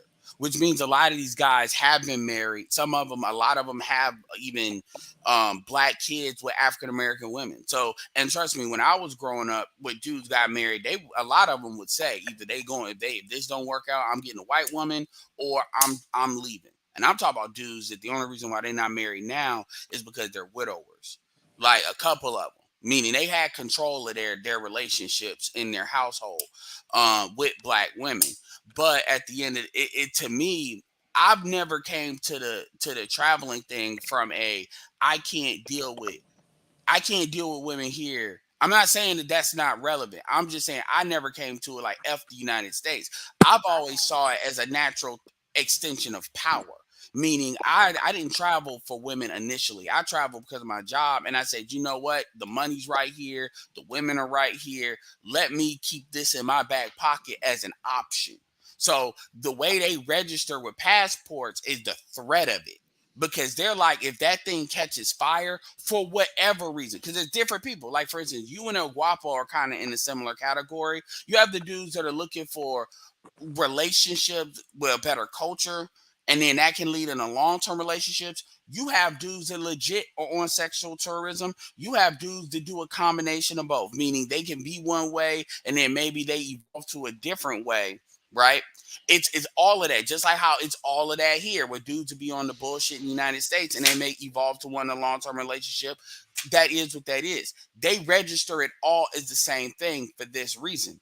The money, there is economics in pursuing women. This is why black women don't want lames, quote unquote, as they would say it. They don't want to date lames, but they still want them to approach them, because there's money in that. And if the lame money, which by make no mistake is the real money, because black women are fucking niggas, they want to fuck for free for the most part. For the most part, if that money dries up for whatever reason, they're broke. And this is why you hear a lot of the dudes bitching and crying. It's because them dudes understand that really, when you low key tricking on a female, you're really tricking on the dudes that she's fucking for free too. And so then what happens is the bar, let's call it the Mr. Good bar, as fucking Ron Wills would say it. The Mr. That Yeah, well, shit somebody goes got to up. pay the bill. Somebody Well, got to yeah, pay the bill. exactly. Yeah. That goes up. So you gotta be better. Your stroke game has to be better in order to clear that fuck for free thing. So all the dudes, if they just better than the lames, they're gonna get taken out first. And that's why, a lot of them niggas are getting mad. Because they know if we dry up, and by the way, again, the threat of that bothers them. The reality is the actual threat, as far as the human capital economics thing, is going women that are here. White women are the largest demographic in the United States. And then here's the thing: you could be a white woman that's not like, I call them the white women the Nicole Brown white women, the white women that white men will get racial over. Like they will get mad at you if they see you with them, because they covet these white women. If you're like 2 steps away from that, which is not the Miss Piggy white women, but maybe this chick is a little bit more overweight for a white man's preference as money, that's not necessarily a chick that's considered overweight by a black man's standard. That may be right where they want them. See, that's the issue. And then the same thing with Hispanic women, and same thing with even Asian women. That's the issue you black women run into, because the bar has been so low.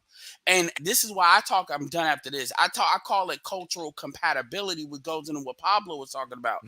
People will try to say, oh, they don't say this really about Pablo, but they'll say this maybe about Xanatos Clutch.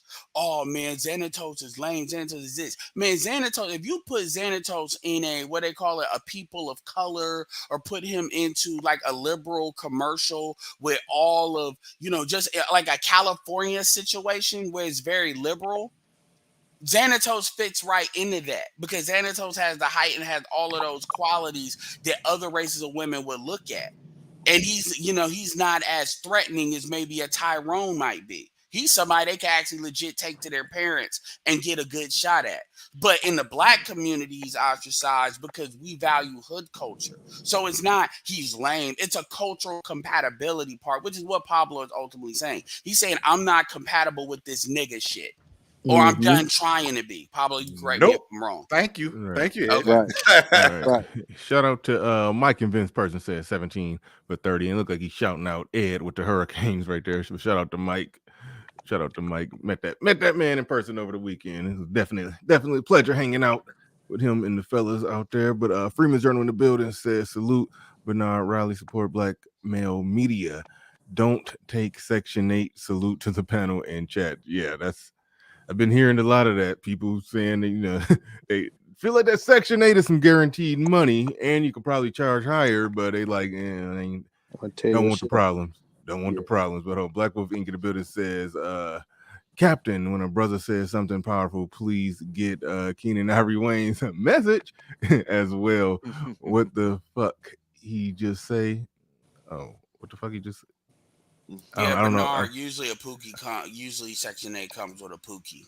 Yes, Section Because 8 they always don't they have. don't check shit like they used to. They don't check if these niggas are not in here like they used to. Mhm. Trust me, that shit comes with other problems. And keep in mind, if they fuck your shit up throughout the lease, and Christian can speak to this better than I can, like it's not just what you get paid for the rent, it's that subtract the bullshit that they come up with that you had taken care of. All right. Shout out to Ryan Decipher, just came through hard and heavy handed with a $50 super chat. Gotta drop a bomb on it.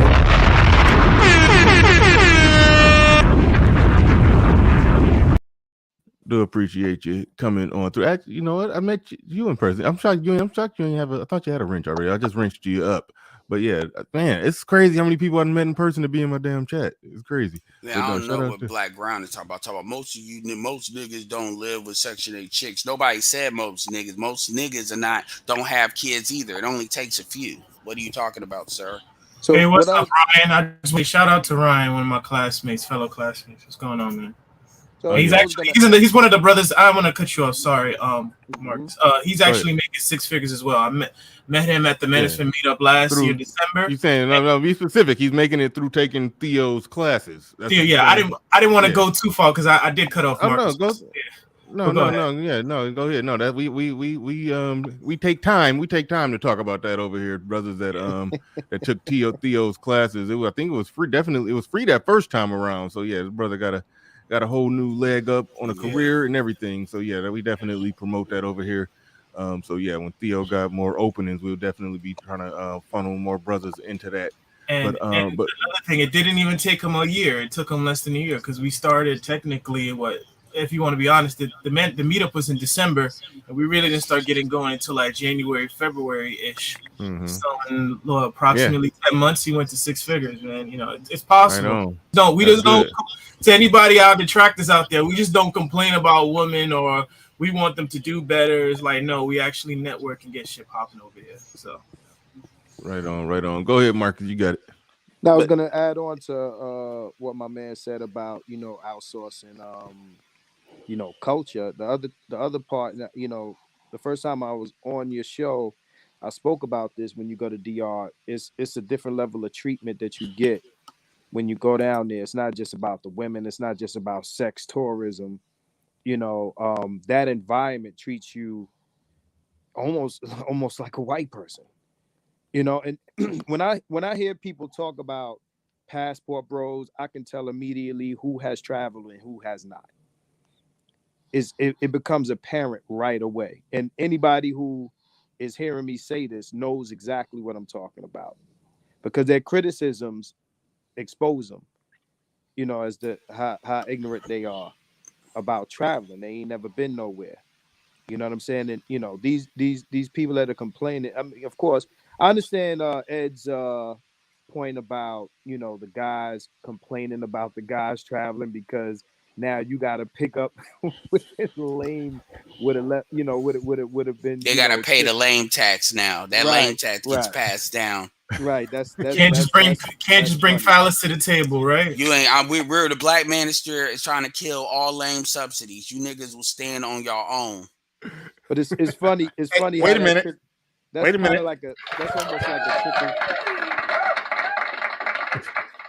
That's almost like a trickle down theory, if you will. Yes. Like if you look at like, because when the state or the government gives black women stuff, right? They don't share it with us, so there's no trickle down there. Like people, you go to other cultures. I think we talked about this yesterday. All other races and groups of women, they'll get stuff or they'll make money. Like I spoke about DR yesterday. These women make all this pussy money and bring it back to they They broke bring it men. back to Poppy. Mm-hmm. Right, they bring it back to broke men. That's not what black women do. Black women collect stuff and wave it in your face. But Ed made an interesting point today. He basically said, dudes, the lames opt out, and that tax trickles down to the fuck for free dudes. And as a man who fucks for free and has often been taken out on dates, I'm not paying the lame tax. I'm not doing it. I've been taken out on dates too. Like, I'm not speaking. Look, I'm not gonna act like that I'm on the recurring carousel for that, but I Nah. get on. So I'm not just speaking from. I've seen. I got friends that do that, even though they got their own. Yeah. And as far as not doing stuff for other dudes, yeah, women will. It's a power thing. I'm doing this for you, so you owe me this. So if you see a nigga driving a car, this is why these chicks want to run these niggas over when they when they cheat. This is why black women get so angry about it. Black women get angry when you slash their tires. Usually, if I'm talking about if they're dealing with a dude that is pretty much they're the breadwinner for whatever reason, not the dude, but the woman is. So this is the dude driving her car. This is why they get so violently angry about that, because they're getting it's like a man, exactly. And by the way, I don't know if that's his AC saying that with black ground, but yes, the majority of black people do support hood culture. Shit would have never got this bad if that wasn't true. I don't know what you're talking about. And then you're out of the north, nigga. You're out of the northeast saying that. Are you serious? That's one of. Come on, man. You're in New Jersey, in Northeast, talking about the majority of black people do not support hood culture. Nigga, the majority of motherfucking black people that go to college support hood culture at some level. What are you talking about? For real. And this is true because, again, a lot of the chicks in college, they either be fucking the white dudes if they can get them, or they be fucking the hood niggas. Because remember, a lot of these schools are surrounded by hoods, even schools like Yale. So they don't gotta go far to find the hood niggas. Stop. In fact, the hood niggas will tell you they love mining these schools. Man, stop playing. Why are you playing with me, man? These niggas be saying, he said in all caps, that shit was just facts. He was bitching. Women in college. Don't misuse all caps like that. The women in college, the black women in college, if they're not dealing with a hood dude that's picking them up from the campus, they dealing with a white boy. I'm speaking from experience. I've seen this. All right, that's just real shit. And if you do see him with somebody that's actually in school, trust and believe if that nigga, if that dude that actually is in school and he's doing the thing he's supposed to do, he may not be paying with money, but he's paying in papers. He's paying in essays. He's paying in grades. Not even. They don't even have to do all of that. I mean,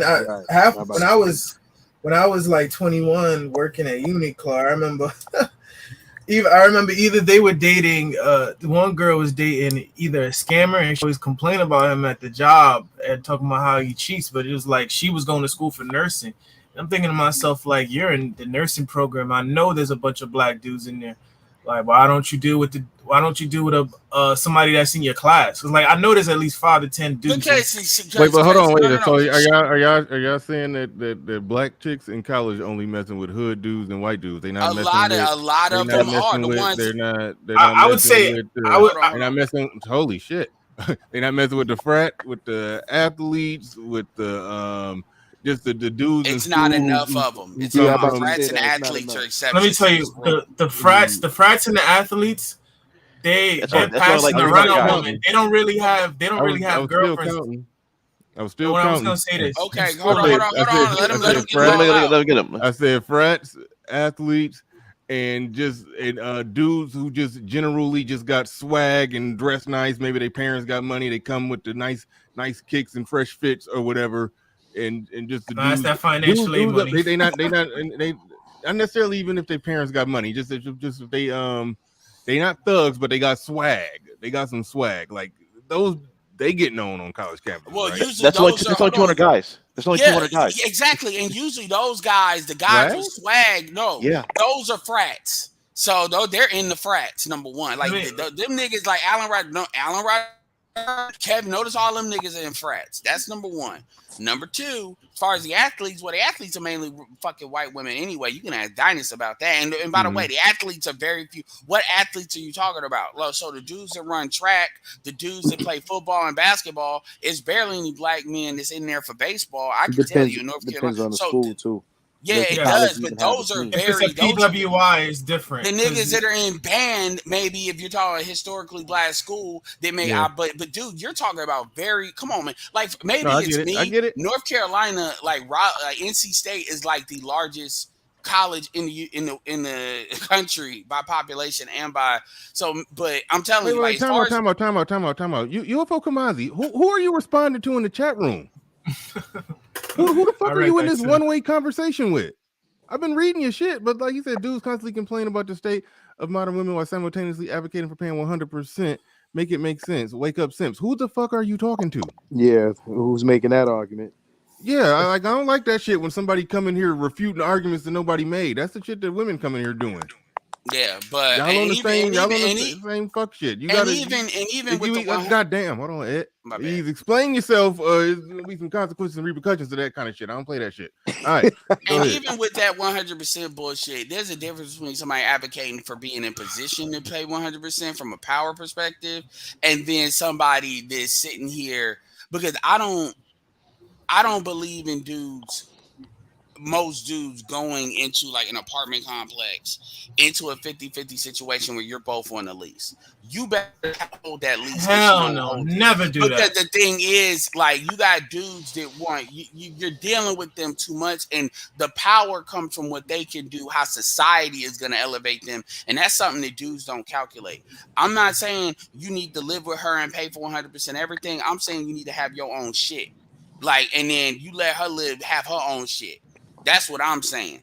And don't because then all this hyper consumerism shit you dealing with, you're gonna be dealing with that right up next to her. And that's gonna be a problem. So anyway, but even off of that, like I said, it's not what you saying it is. That's only a couple of dudes. And a lot of these athletes are fucking white women anyway. Mm-hmm. And that's only a few of them. So like I said, these chicks are because think about it. By definition, they shouldn't even be fucking hood dudes like that because they're supposed to be in a different class. But what you have, and BGS talked about this, is you have a lot of like women that they're not really 92s. They're hood chicks that are trying to climb. Just like even nurses. I mean, a lot of black women are nurses. They're hood bitches. They're hood Hell bitches. Yeah. I dated some. I dated. I was gonna say this.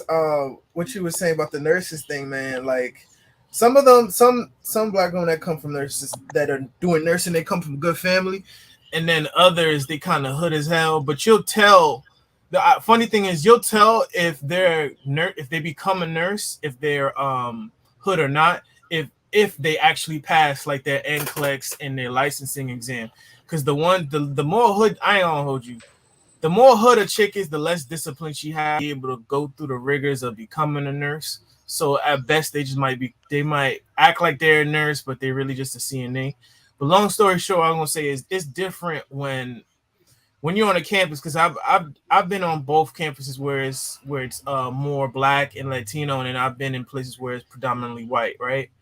In a predominantly white, everybody's dating everybody. Like you're not gonna see a white chick be dating like a dope boy. Like very rarely you're gonna see she's gonna deal with some in her department or that's in the science department or whatnot. However, in when it comes to like majority black schools, I've seen girls that were like going to school to become a hygienist, and they were dealing with dudes that were like scamming or trying to put it this way. One dude she was dealing with, it was a friend of a friend of a friend. The dude would clock in to go to work at home. He was working at Home Depot, like stocking shelves, and she had like a nice job as a hygienist. And what he would do is like clock in at the Home Depot and then leave because he was in the back so no one would see him, and then leave and then stay home and smoke weed all day. And she was dealing with that kind of a dude. And then as soon as 3:59 hit, he would come back in and clock in, right? So a lot of that has to do with, of course, with class. We don't really have any kind of class, how should I put it, enforcement in the black community, but We you're don't not have gonna class that Wait, other hold people on. respect. I put fraternity. I was supposed to be talking about paternity fraud. I'm probably gonna be talking about that tomorrow because we didn't even make it to it today. I was supposed to be talking about that, so that's coming up down the pipeline. So wait on that one. But JC the Conqueror again, JC, and shout out to you, man. I gotta get a special greeting or salute to you. I gotta make something, but shout out to you, man. You coming through hard and heavy handed on the super chat, and definitely appreciate that. Shout out to Prime VA 757 in the building. He says, I went to a HBCU. The nerdy chicks even chase us athletes Uh-huh. or the local hood dudes, basically from off campus. Yeah, I mean, y'all are right. I didn't think about it like that, but yeah, you break down. Basketball team, football team, frat, pretty boys, dudes with money. I mean, parents got money, or just dudes with general swag. We on a college campus of I don't know how many thousand, but yeah, we are talking about a few hundred dudes.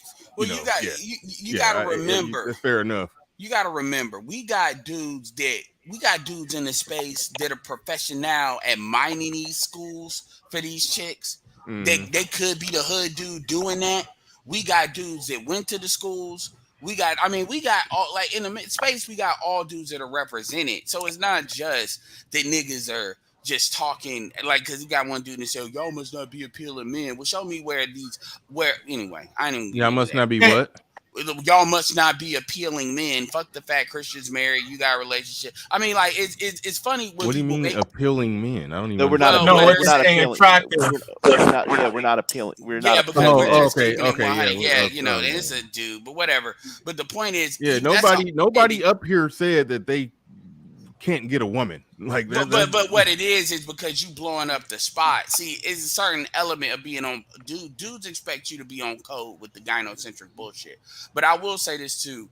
That's an argument they used to put out earlier in 2.0, and to keep it 100, remember that why don't y'all get with people that's equally yoked? And this is before That's funny. why don't the nerdy women, this is how you know these motherfuckers are not even looking at this with any kind of intelligence. Why don't the nerdy women get with the nerdy men get with the nerdy women? And these chicks saying that they know all these chicks are chasing the same dudes. All these black women have the same kind of I want a white boy complex. All these, if they do, in fact, a lot of these nerdy chicks be more on that. A lot of them, they legit nerdy. You see that in a lot of the geekdom shit. All these chicks got the same kind of I want a hood nigga. They all want athletes. They're chasing the same type of guys. There is no cultural separation there's cultural separation amongst black men to a certain extent. There is zero cultural separation amongst black women. There is not. Even these divestors that they try to act like they don't like black male identified women. These chicks are fucking black men too. That's why they always be around black men. Shout I out, had to just shout deal out with to that Cynthia for G. No, I had to no fuck Cynthia G. I had to deal with the bitch that was on Dennis Sperling when she had the mask. She came on Austin shit without the mask. So people see what she really looks like, which is whatever. But she just kept on going out of her way to say how she don't like black men. And the one dude that said that he don't date black women because he married two Hispanic women. This nigga, And you know what's crazy? Because she was Bernard. That whole thing about them She didn't like that. This is before I even knew of the term swirler or divester or anything. But yeah, I messed with a black chick who said she said she only messed with white dudes. I found that out, a little bit after we was messing with each other, and it's like. So why was she messing with you? Exactly.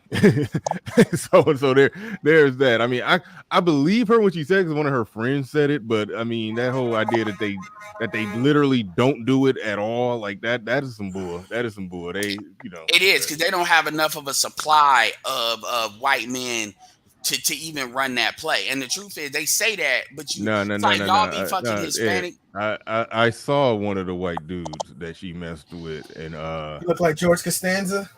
I don't know. I can't even get. I don't even know what he looked like. But I think I know where you're going though.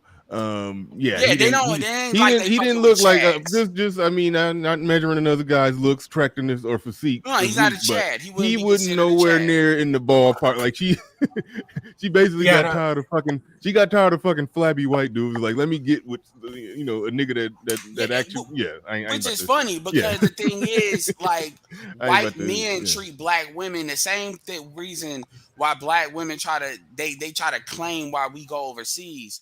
This is how a lot of white men treat them. See, if you can't get the white women that white men want, and you just want some pussy, all you got to do is fuck a nigga bitch. This is how they, this is how they think. You don't believe me? Veganator and Crystalline Carrison. That's exactly what the fuck he said. Kevin C in the building says, panel, y'all don't think the concern, panel, y'all don't think, well, Ed, can you hear me? Can I can hear you now. Oh, okay. You were muted.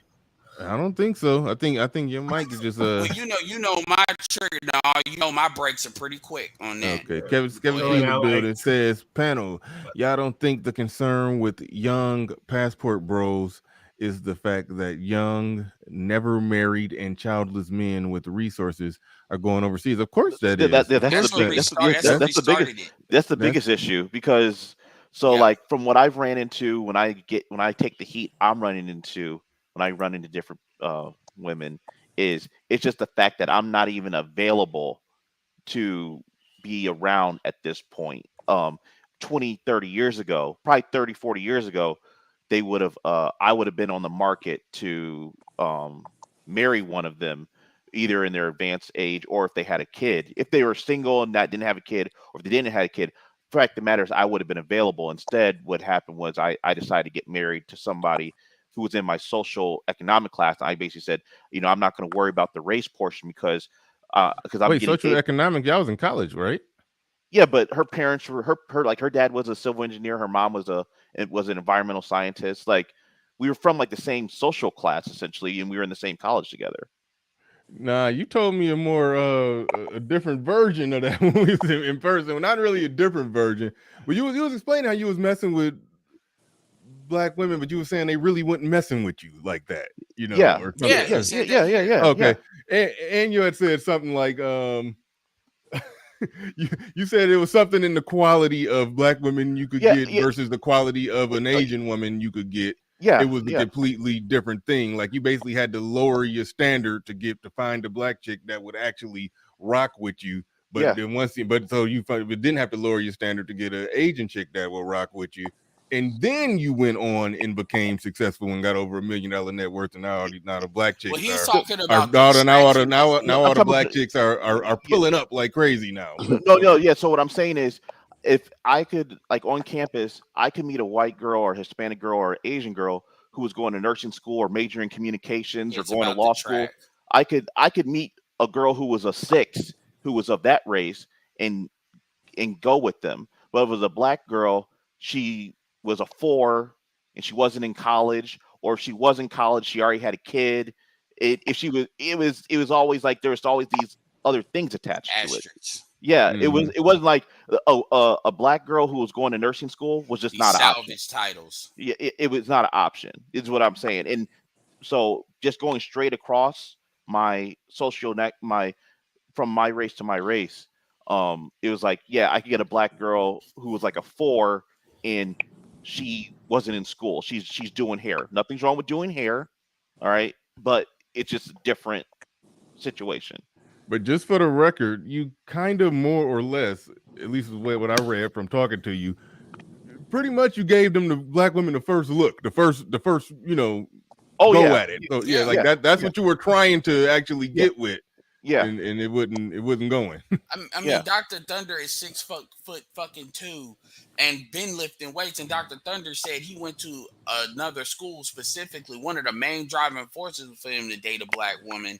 And he ended up with a white girl going to the other school. Now he's married to a black woman now.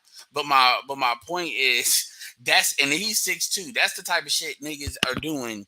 You know, niggas are having whole like fucking sagas in order to date sisters. And it's like, look, again, they put themselves in position with that market, and now things are happening with this eviction shit.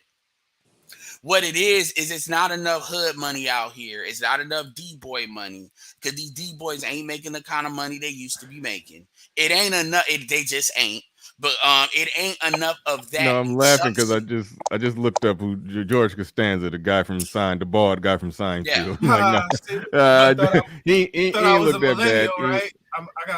I got Gen X vibes in me. I just forgot. I know that name. I just forgot who he was. But yeah. And let's keep it real. White dudes ain't spending money on black women like that either. A lot of times these white dudes be broke and they see black women as a come up. That's why you see a Gary Owens, you see a lot of these Bill Burr, you see a lot of these comedians. So the thing is, they don't have access to the same kind of money maybe other groups have because it's all economics at the end of the day and what they're trying to do. But like I said, white men, they volunteer to be what they're trying to call other women dirty foot bitches for. They volunteer to be that for white men. I mean, think about it. You have a whole movement called being a divester, and most of these divestors don't even have white men. What they're, because I'm like, why aren't y'all on? Y'all don't got to show your face to be on a panel with white dudes. Like, you don't even see that over there. What they're doing is basically holding up a sign saying, come get me.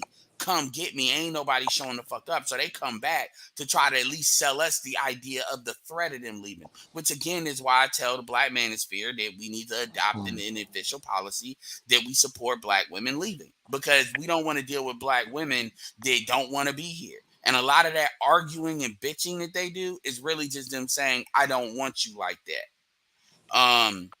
Also, this idea of nerdy men tend to be socially awkward. I call cap on that because when you swap out a nerdy black man versus a nerdy non-black man, for some reason this social awkward shit don't come up.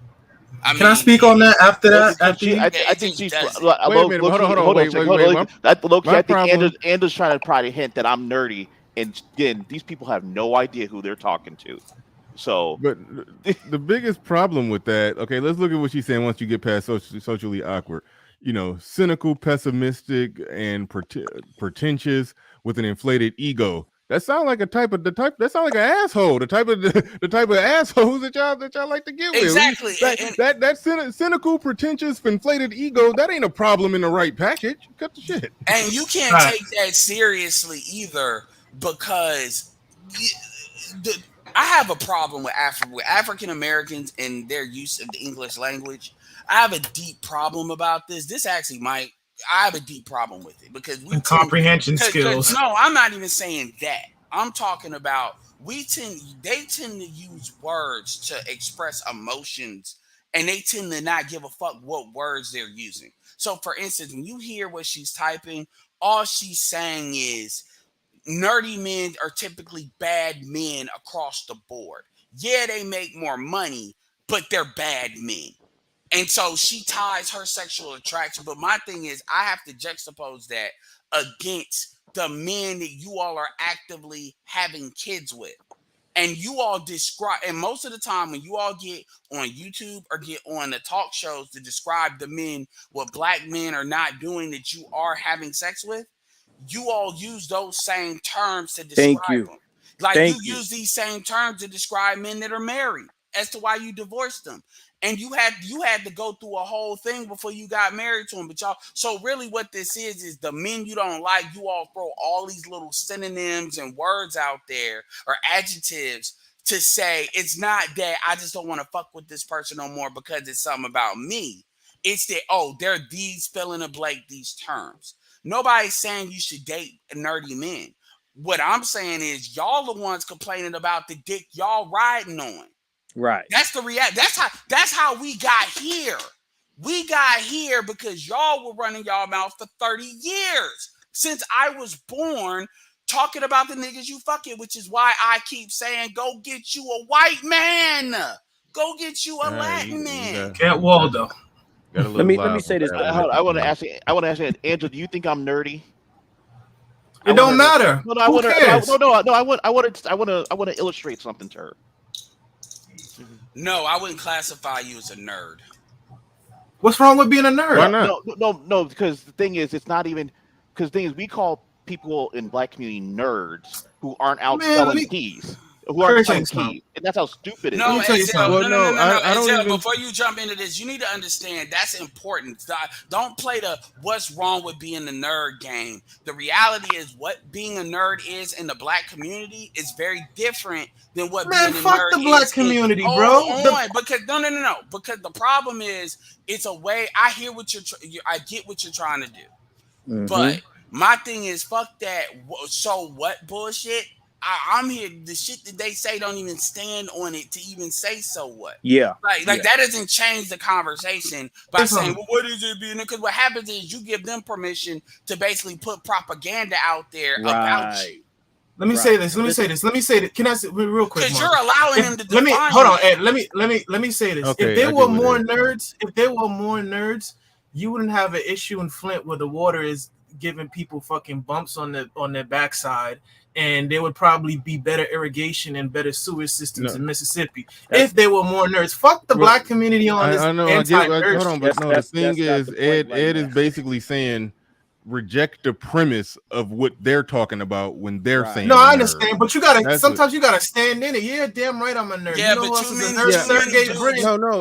But I'm in not that a context. nerd. Hold on, real quick. In that context that you're talking about, Azriel, Christian, you know, he is a nerd. I mean, I will put it like this. Yeah. I was talking to him, and I was talking to him, and I asked him, other than the whole real estate thing and all of that, what do you do? And he went to explaining, you know, what he did, and I was like, oh, so is that similar to what Theo does? And then when he started breaking down the difference, we got into a nerdy ass conversation that I barely understood. So I'm like, yeah, okay. What do you do for a living is practically nerd shit, you know, but that's fine. Like, that's okay if we have a proper understanding of what a nerd is. If we define it as just a smart person who's using his smarts and intelligence and everything and all of that to basically move through the world and get through the world. But what they're defining it as is something just completely alien to normal human interaction.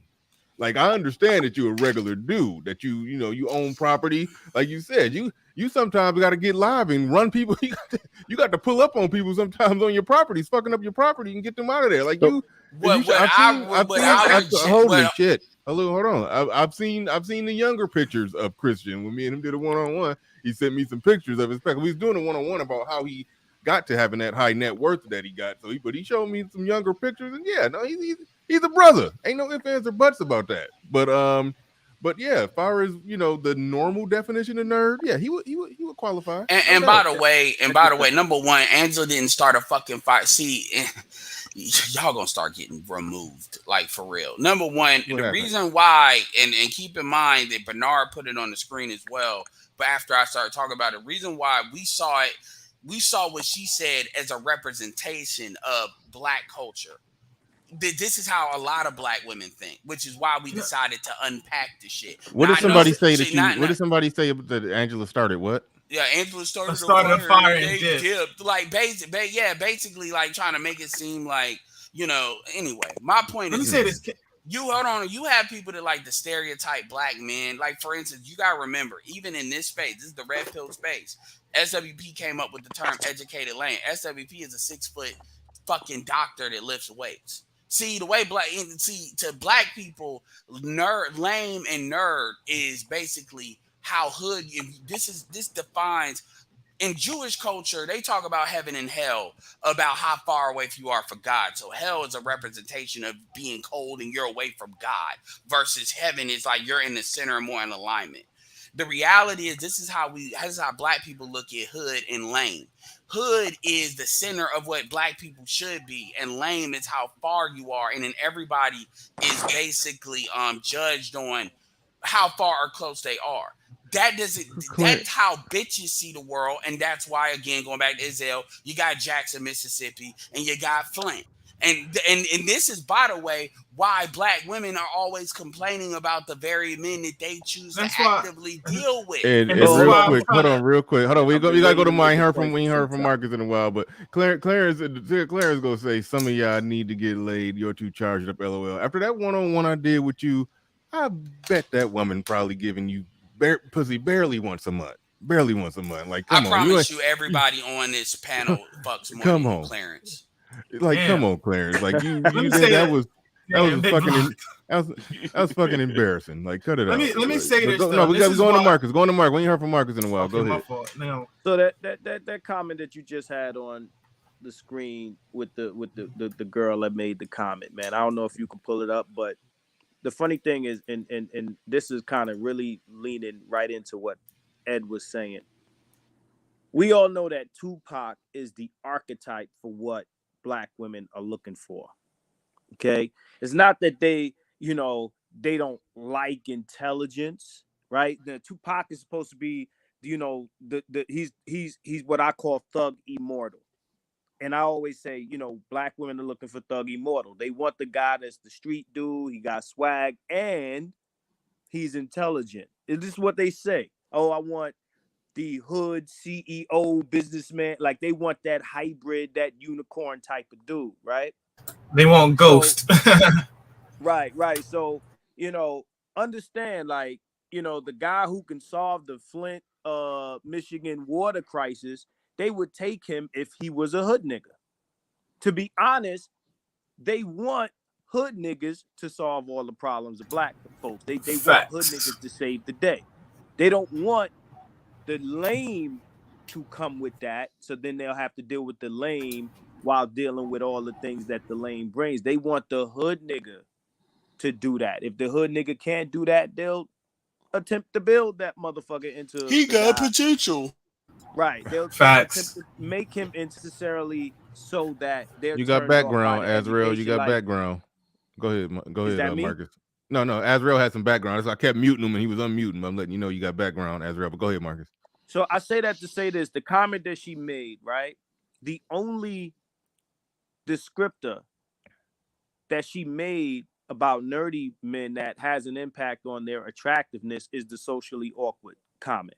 Everything else is a non-factor. It's just like Ed said, those are the things they'll complain about in the men they like. Right? They'll complain about those same things in the men they like.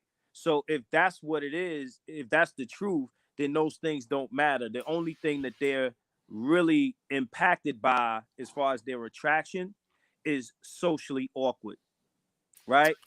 They're attracted to guys that, like he said, are as far away or pardon me, as close to thug street swag as possible. They want to be able to parade these guys in front of their friends. They want to brag on them. They want their friends to accept who they've chosen to be with. That's also a part of it. Class and social acceptance is a huge thing for black women. Yeah, and it's social acceptance amongst their peers, which is other black women. I'm about to hop off. Right, that's what I'm saying. It's a huge thing. Like, social currency is huge for black women. It's huge. Yep. Is shit. It is more valuable than actual currency. Yeah, which is why you can look like Lil Wayne and still, because it's the social currency that comes with that, with status. And I'm about to hop off, but there's two things I want to say. Number one, swag doesn't build. So if you with a dude that has swag, just know the part of him that, and he is building, the part of him that is building is not the swag shit. But shout out to Nipsey Hussle, where I'll never forget that Laura London said this. That light-skinned bitch, I will never, ever forget that she said this. She was giving this, I don't know if it was the official eulogy, but she was saying some words, obviously, as the person that was with him, when he died. It was in a romantic relationship. She thought this was a joke. And I believe she believed that she thought this was funny. She talked about how she thought he was corny for listening to motivational tapes. And she talked about how he used to listen to motivational tapes before he used to go to sleep at night. And apparently he was really disciplined about doing that shit because he barely her in the bed. I want y'all to understand that. Somebody like Nipsey Hussle that actually fits one of the closest things. I'm talking to that archetype that he talks that Marcus was talking about, that actually can show tangible receipts on building. That the way he pursued his rap career was in that same mindset of building because he was independent. Like Bob, all of he's a Crip, I think. Don't fucking get pissed at me for being wrong about that. But he was liked by a lot of the other gangs. He transcended some of those things, right? And yet all this stuff that he did that most black men cannot do. She still thought that him listening to motivational tapes made him corny, which that might have been some of the things that actually separated him. That's her perception of what that was. And I say that because that's their perception of the stuff that it takes to actually build shit. Yeah, they like the house. They don't like the construction worker, though.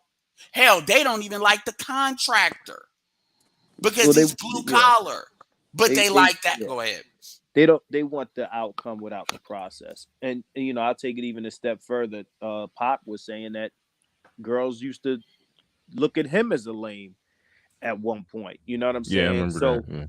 Yeah. Nipsey Hussle is the perfect example of what I'm talking about, where like there are people who didn't know who he was before he got killed, but he had a bigger send off than a good amount of rappers that were well known, probably did a whole lot or whatever the case may be.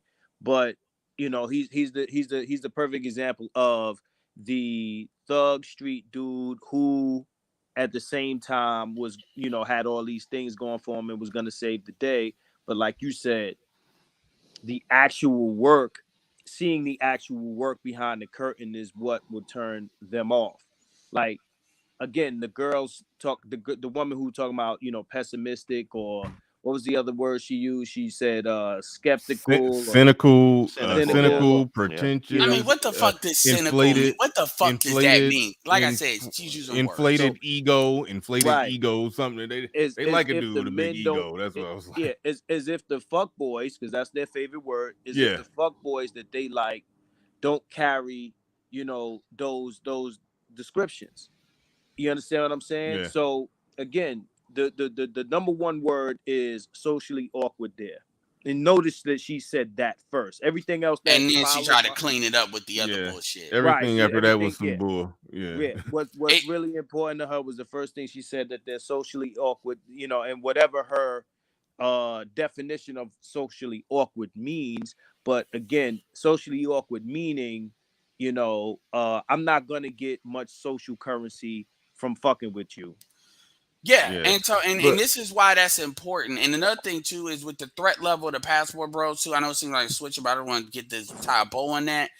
If dudes get married to black women, if they divorce, because we know, like, I don't know if this is correct. I'm assuming BGS got the fact behind this because he said it. He said 75% of black marriages, the average black marriage with a black man and a black woman only lasts 5 years. And we know 80% of those are activated by black women, the divorces. So if dudes now, even the dudes that get married to black women, let's say they do have kids or not, because everybody ain't gonna get hemmed up with child support. Everybody's gonna get hemmed up with child support. Now these dudes are thinking, oh, I can travel and get me another chick, or because that has happened, that does happen, or they might be more in line to get another race of chick just because the passport thing is out there. So that's another thing too. They don't get these recyclable men that want to be perpetually married to other chicks. Also, it gives dudes an extra incentive to not have kids with black women as well, because now they thinking now it's real to them what child support can deny them from. And maybe it's not, they don't give a fuck about traveling, but they may think about other things that they never thought of that child support can hem them up other than the check. So that's the other thing. As far as the last thing though, going back to the swag thing, this is not about telling black women who they should date. Because this is where a lot of these bullshit comments come from. Nobody gives a fuck. about like who you date. Like the only reason why this conversation is even happening to this extent is because you all want to say it's society or Black society's fault that the relationships you all chose and are empowered to choose, whoever they are, didn't work out. You can't blame Black men if a white relationship don't work out. So y'all really don't do that because y'all engage in those enough. But when it comes to Black men, somehow you all believe that Black men are supposed to regulate other Black men, aka control other Black men for you. Here's the truth. The truth is you get to pick who the fuck you want to pick. But at the end of the day, all of these problems that you have, if you're getting evicted because you got a nigga that ain't working, just know you wanted that nigga for swag.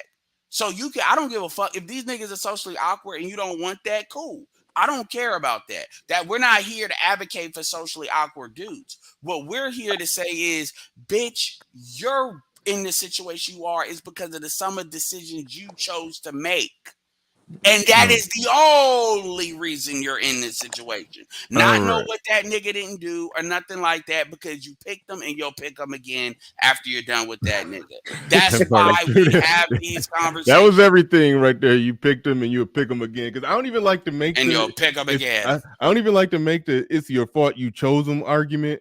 What I flipped that to, this was a long time ago, like a few years ago in the video I made.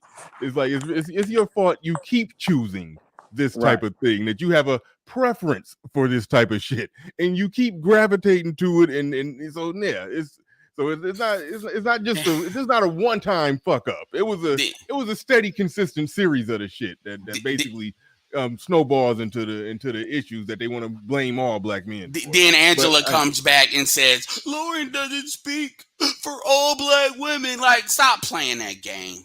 Like, stop. All right. Yeah, like Lauren doesn't speak for all of us. Shut up. All right, but all right, yeah, but hold on. Modern Day Problems of the building said 26 for 30. Thank you for the super chat. Appreciate that. Prime VA in the building says they get mad at nerdy guys when he is happily married to a non-Black woman. Christian can attest to that. And he didn't got cussed out for a while. Yeah, Black Wolf Inc. in the building says, as a kid that grew up on Power Rangers, anime and comic books, manga fan that also likes sports, that phase is going by college because there are more of us. Thank you for the super chat. Appreciate that. JC the Conqueror back in here again. Thank you for the $2 super chat. I do appreciate that. Machismo TV in the building says Nerdy Man Christian pulled a whole table of baddies. Hold on. Nerdy Man Christian pulled a whole table of baddies by himself at Ashton's. I was there. These chicks clueless. You talking about you?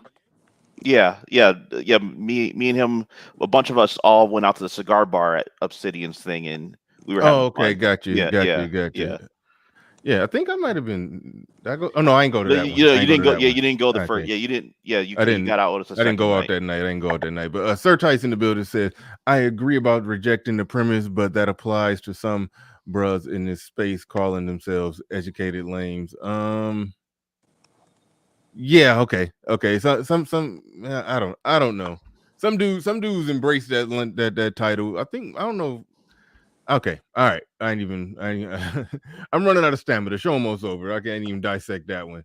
But thank you for the super chat. Appreciate that, Sir Tice. Appreciate it. Where we at? Black Wolf Inc. in the building says, if a man tells you that you need to get laid because you're too charged up, it means that he doesn't get quality just enough to satisfy his uselessness.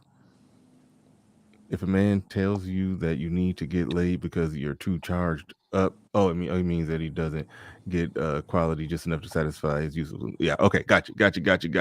All right, y'all, we about to get. Oh, and shit, before I get out of here, shout out to Mr. C and Charles Merchant. They sent Cash App. Shout out to Charles Merchant for a $10 Cash App, Mr. C for a $20 Cash App. Appreciate y'all. Appreciate everybody who support the stream. Like, damn, y'all came through hard and heavy. Do appreciate each and every one of you. Shout out to everybody who came on the panel, and shout out to you, Christian, because you it's turned into a de facto one-on-one that we ended up having when it was about the whole real estate thing and evictions and all of that, because you had some special unique experience on that. So thank you for coming up and Freeman should clarity.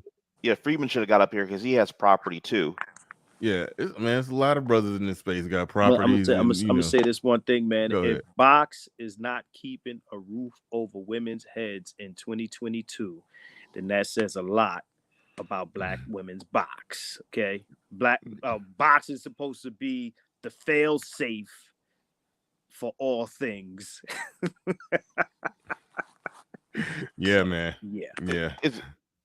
Yeah. So Angela's back. If she wants to, I know you want to end the show, but it's like if she wants to pop off, it's almost like come up here and say She what ain't she has coming to up. say. Yeah. She ain't coming up. Nah, I listen. I've done this long enough. I know the types that come up. She ain't coming up. Yeah. So and I'm ending the show anyway. I'm getting out of here. But thank you to everybody who came through, like, shared, subscribe, watched in indifference, whatever you did to support the stream in any way, shape, or form. I do appreciate each and every one of you. And with that said, fellas, we are out of here. Peace. read to your kids. Read to your kids.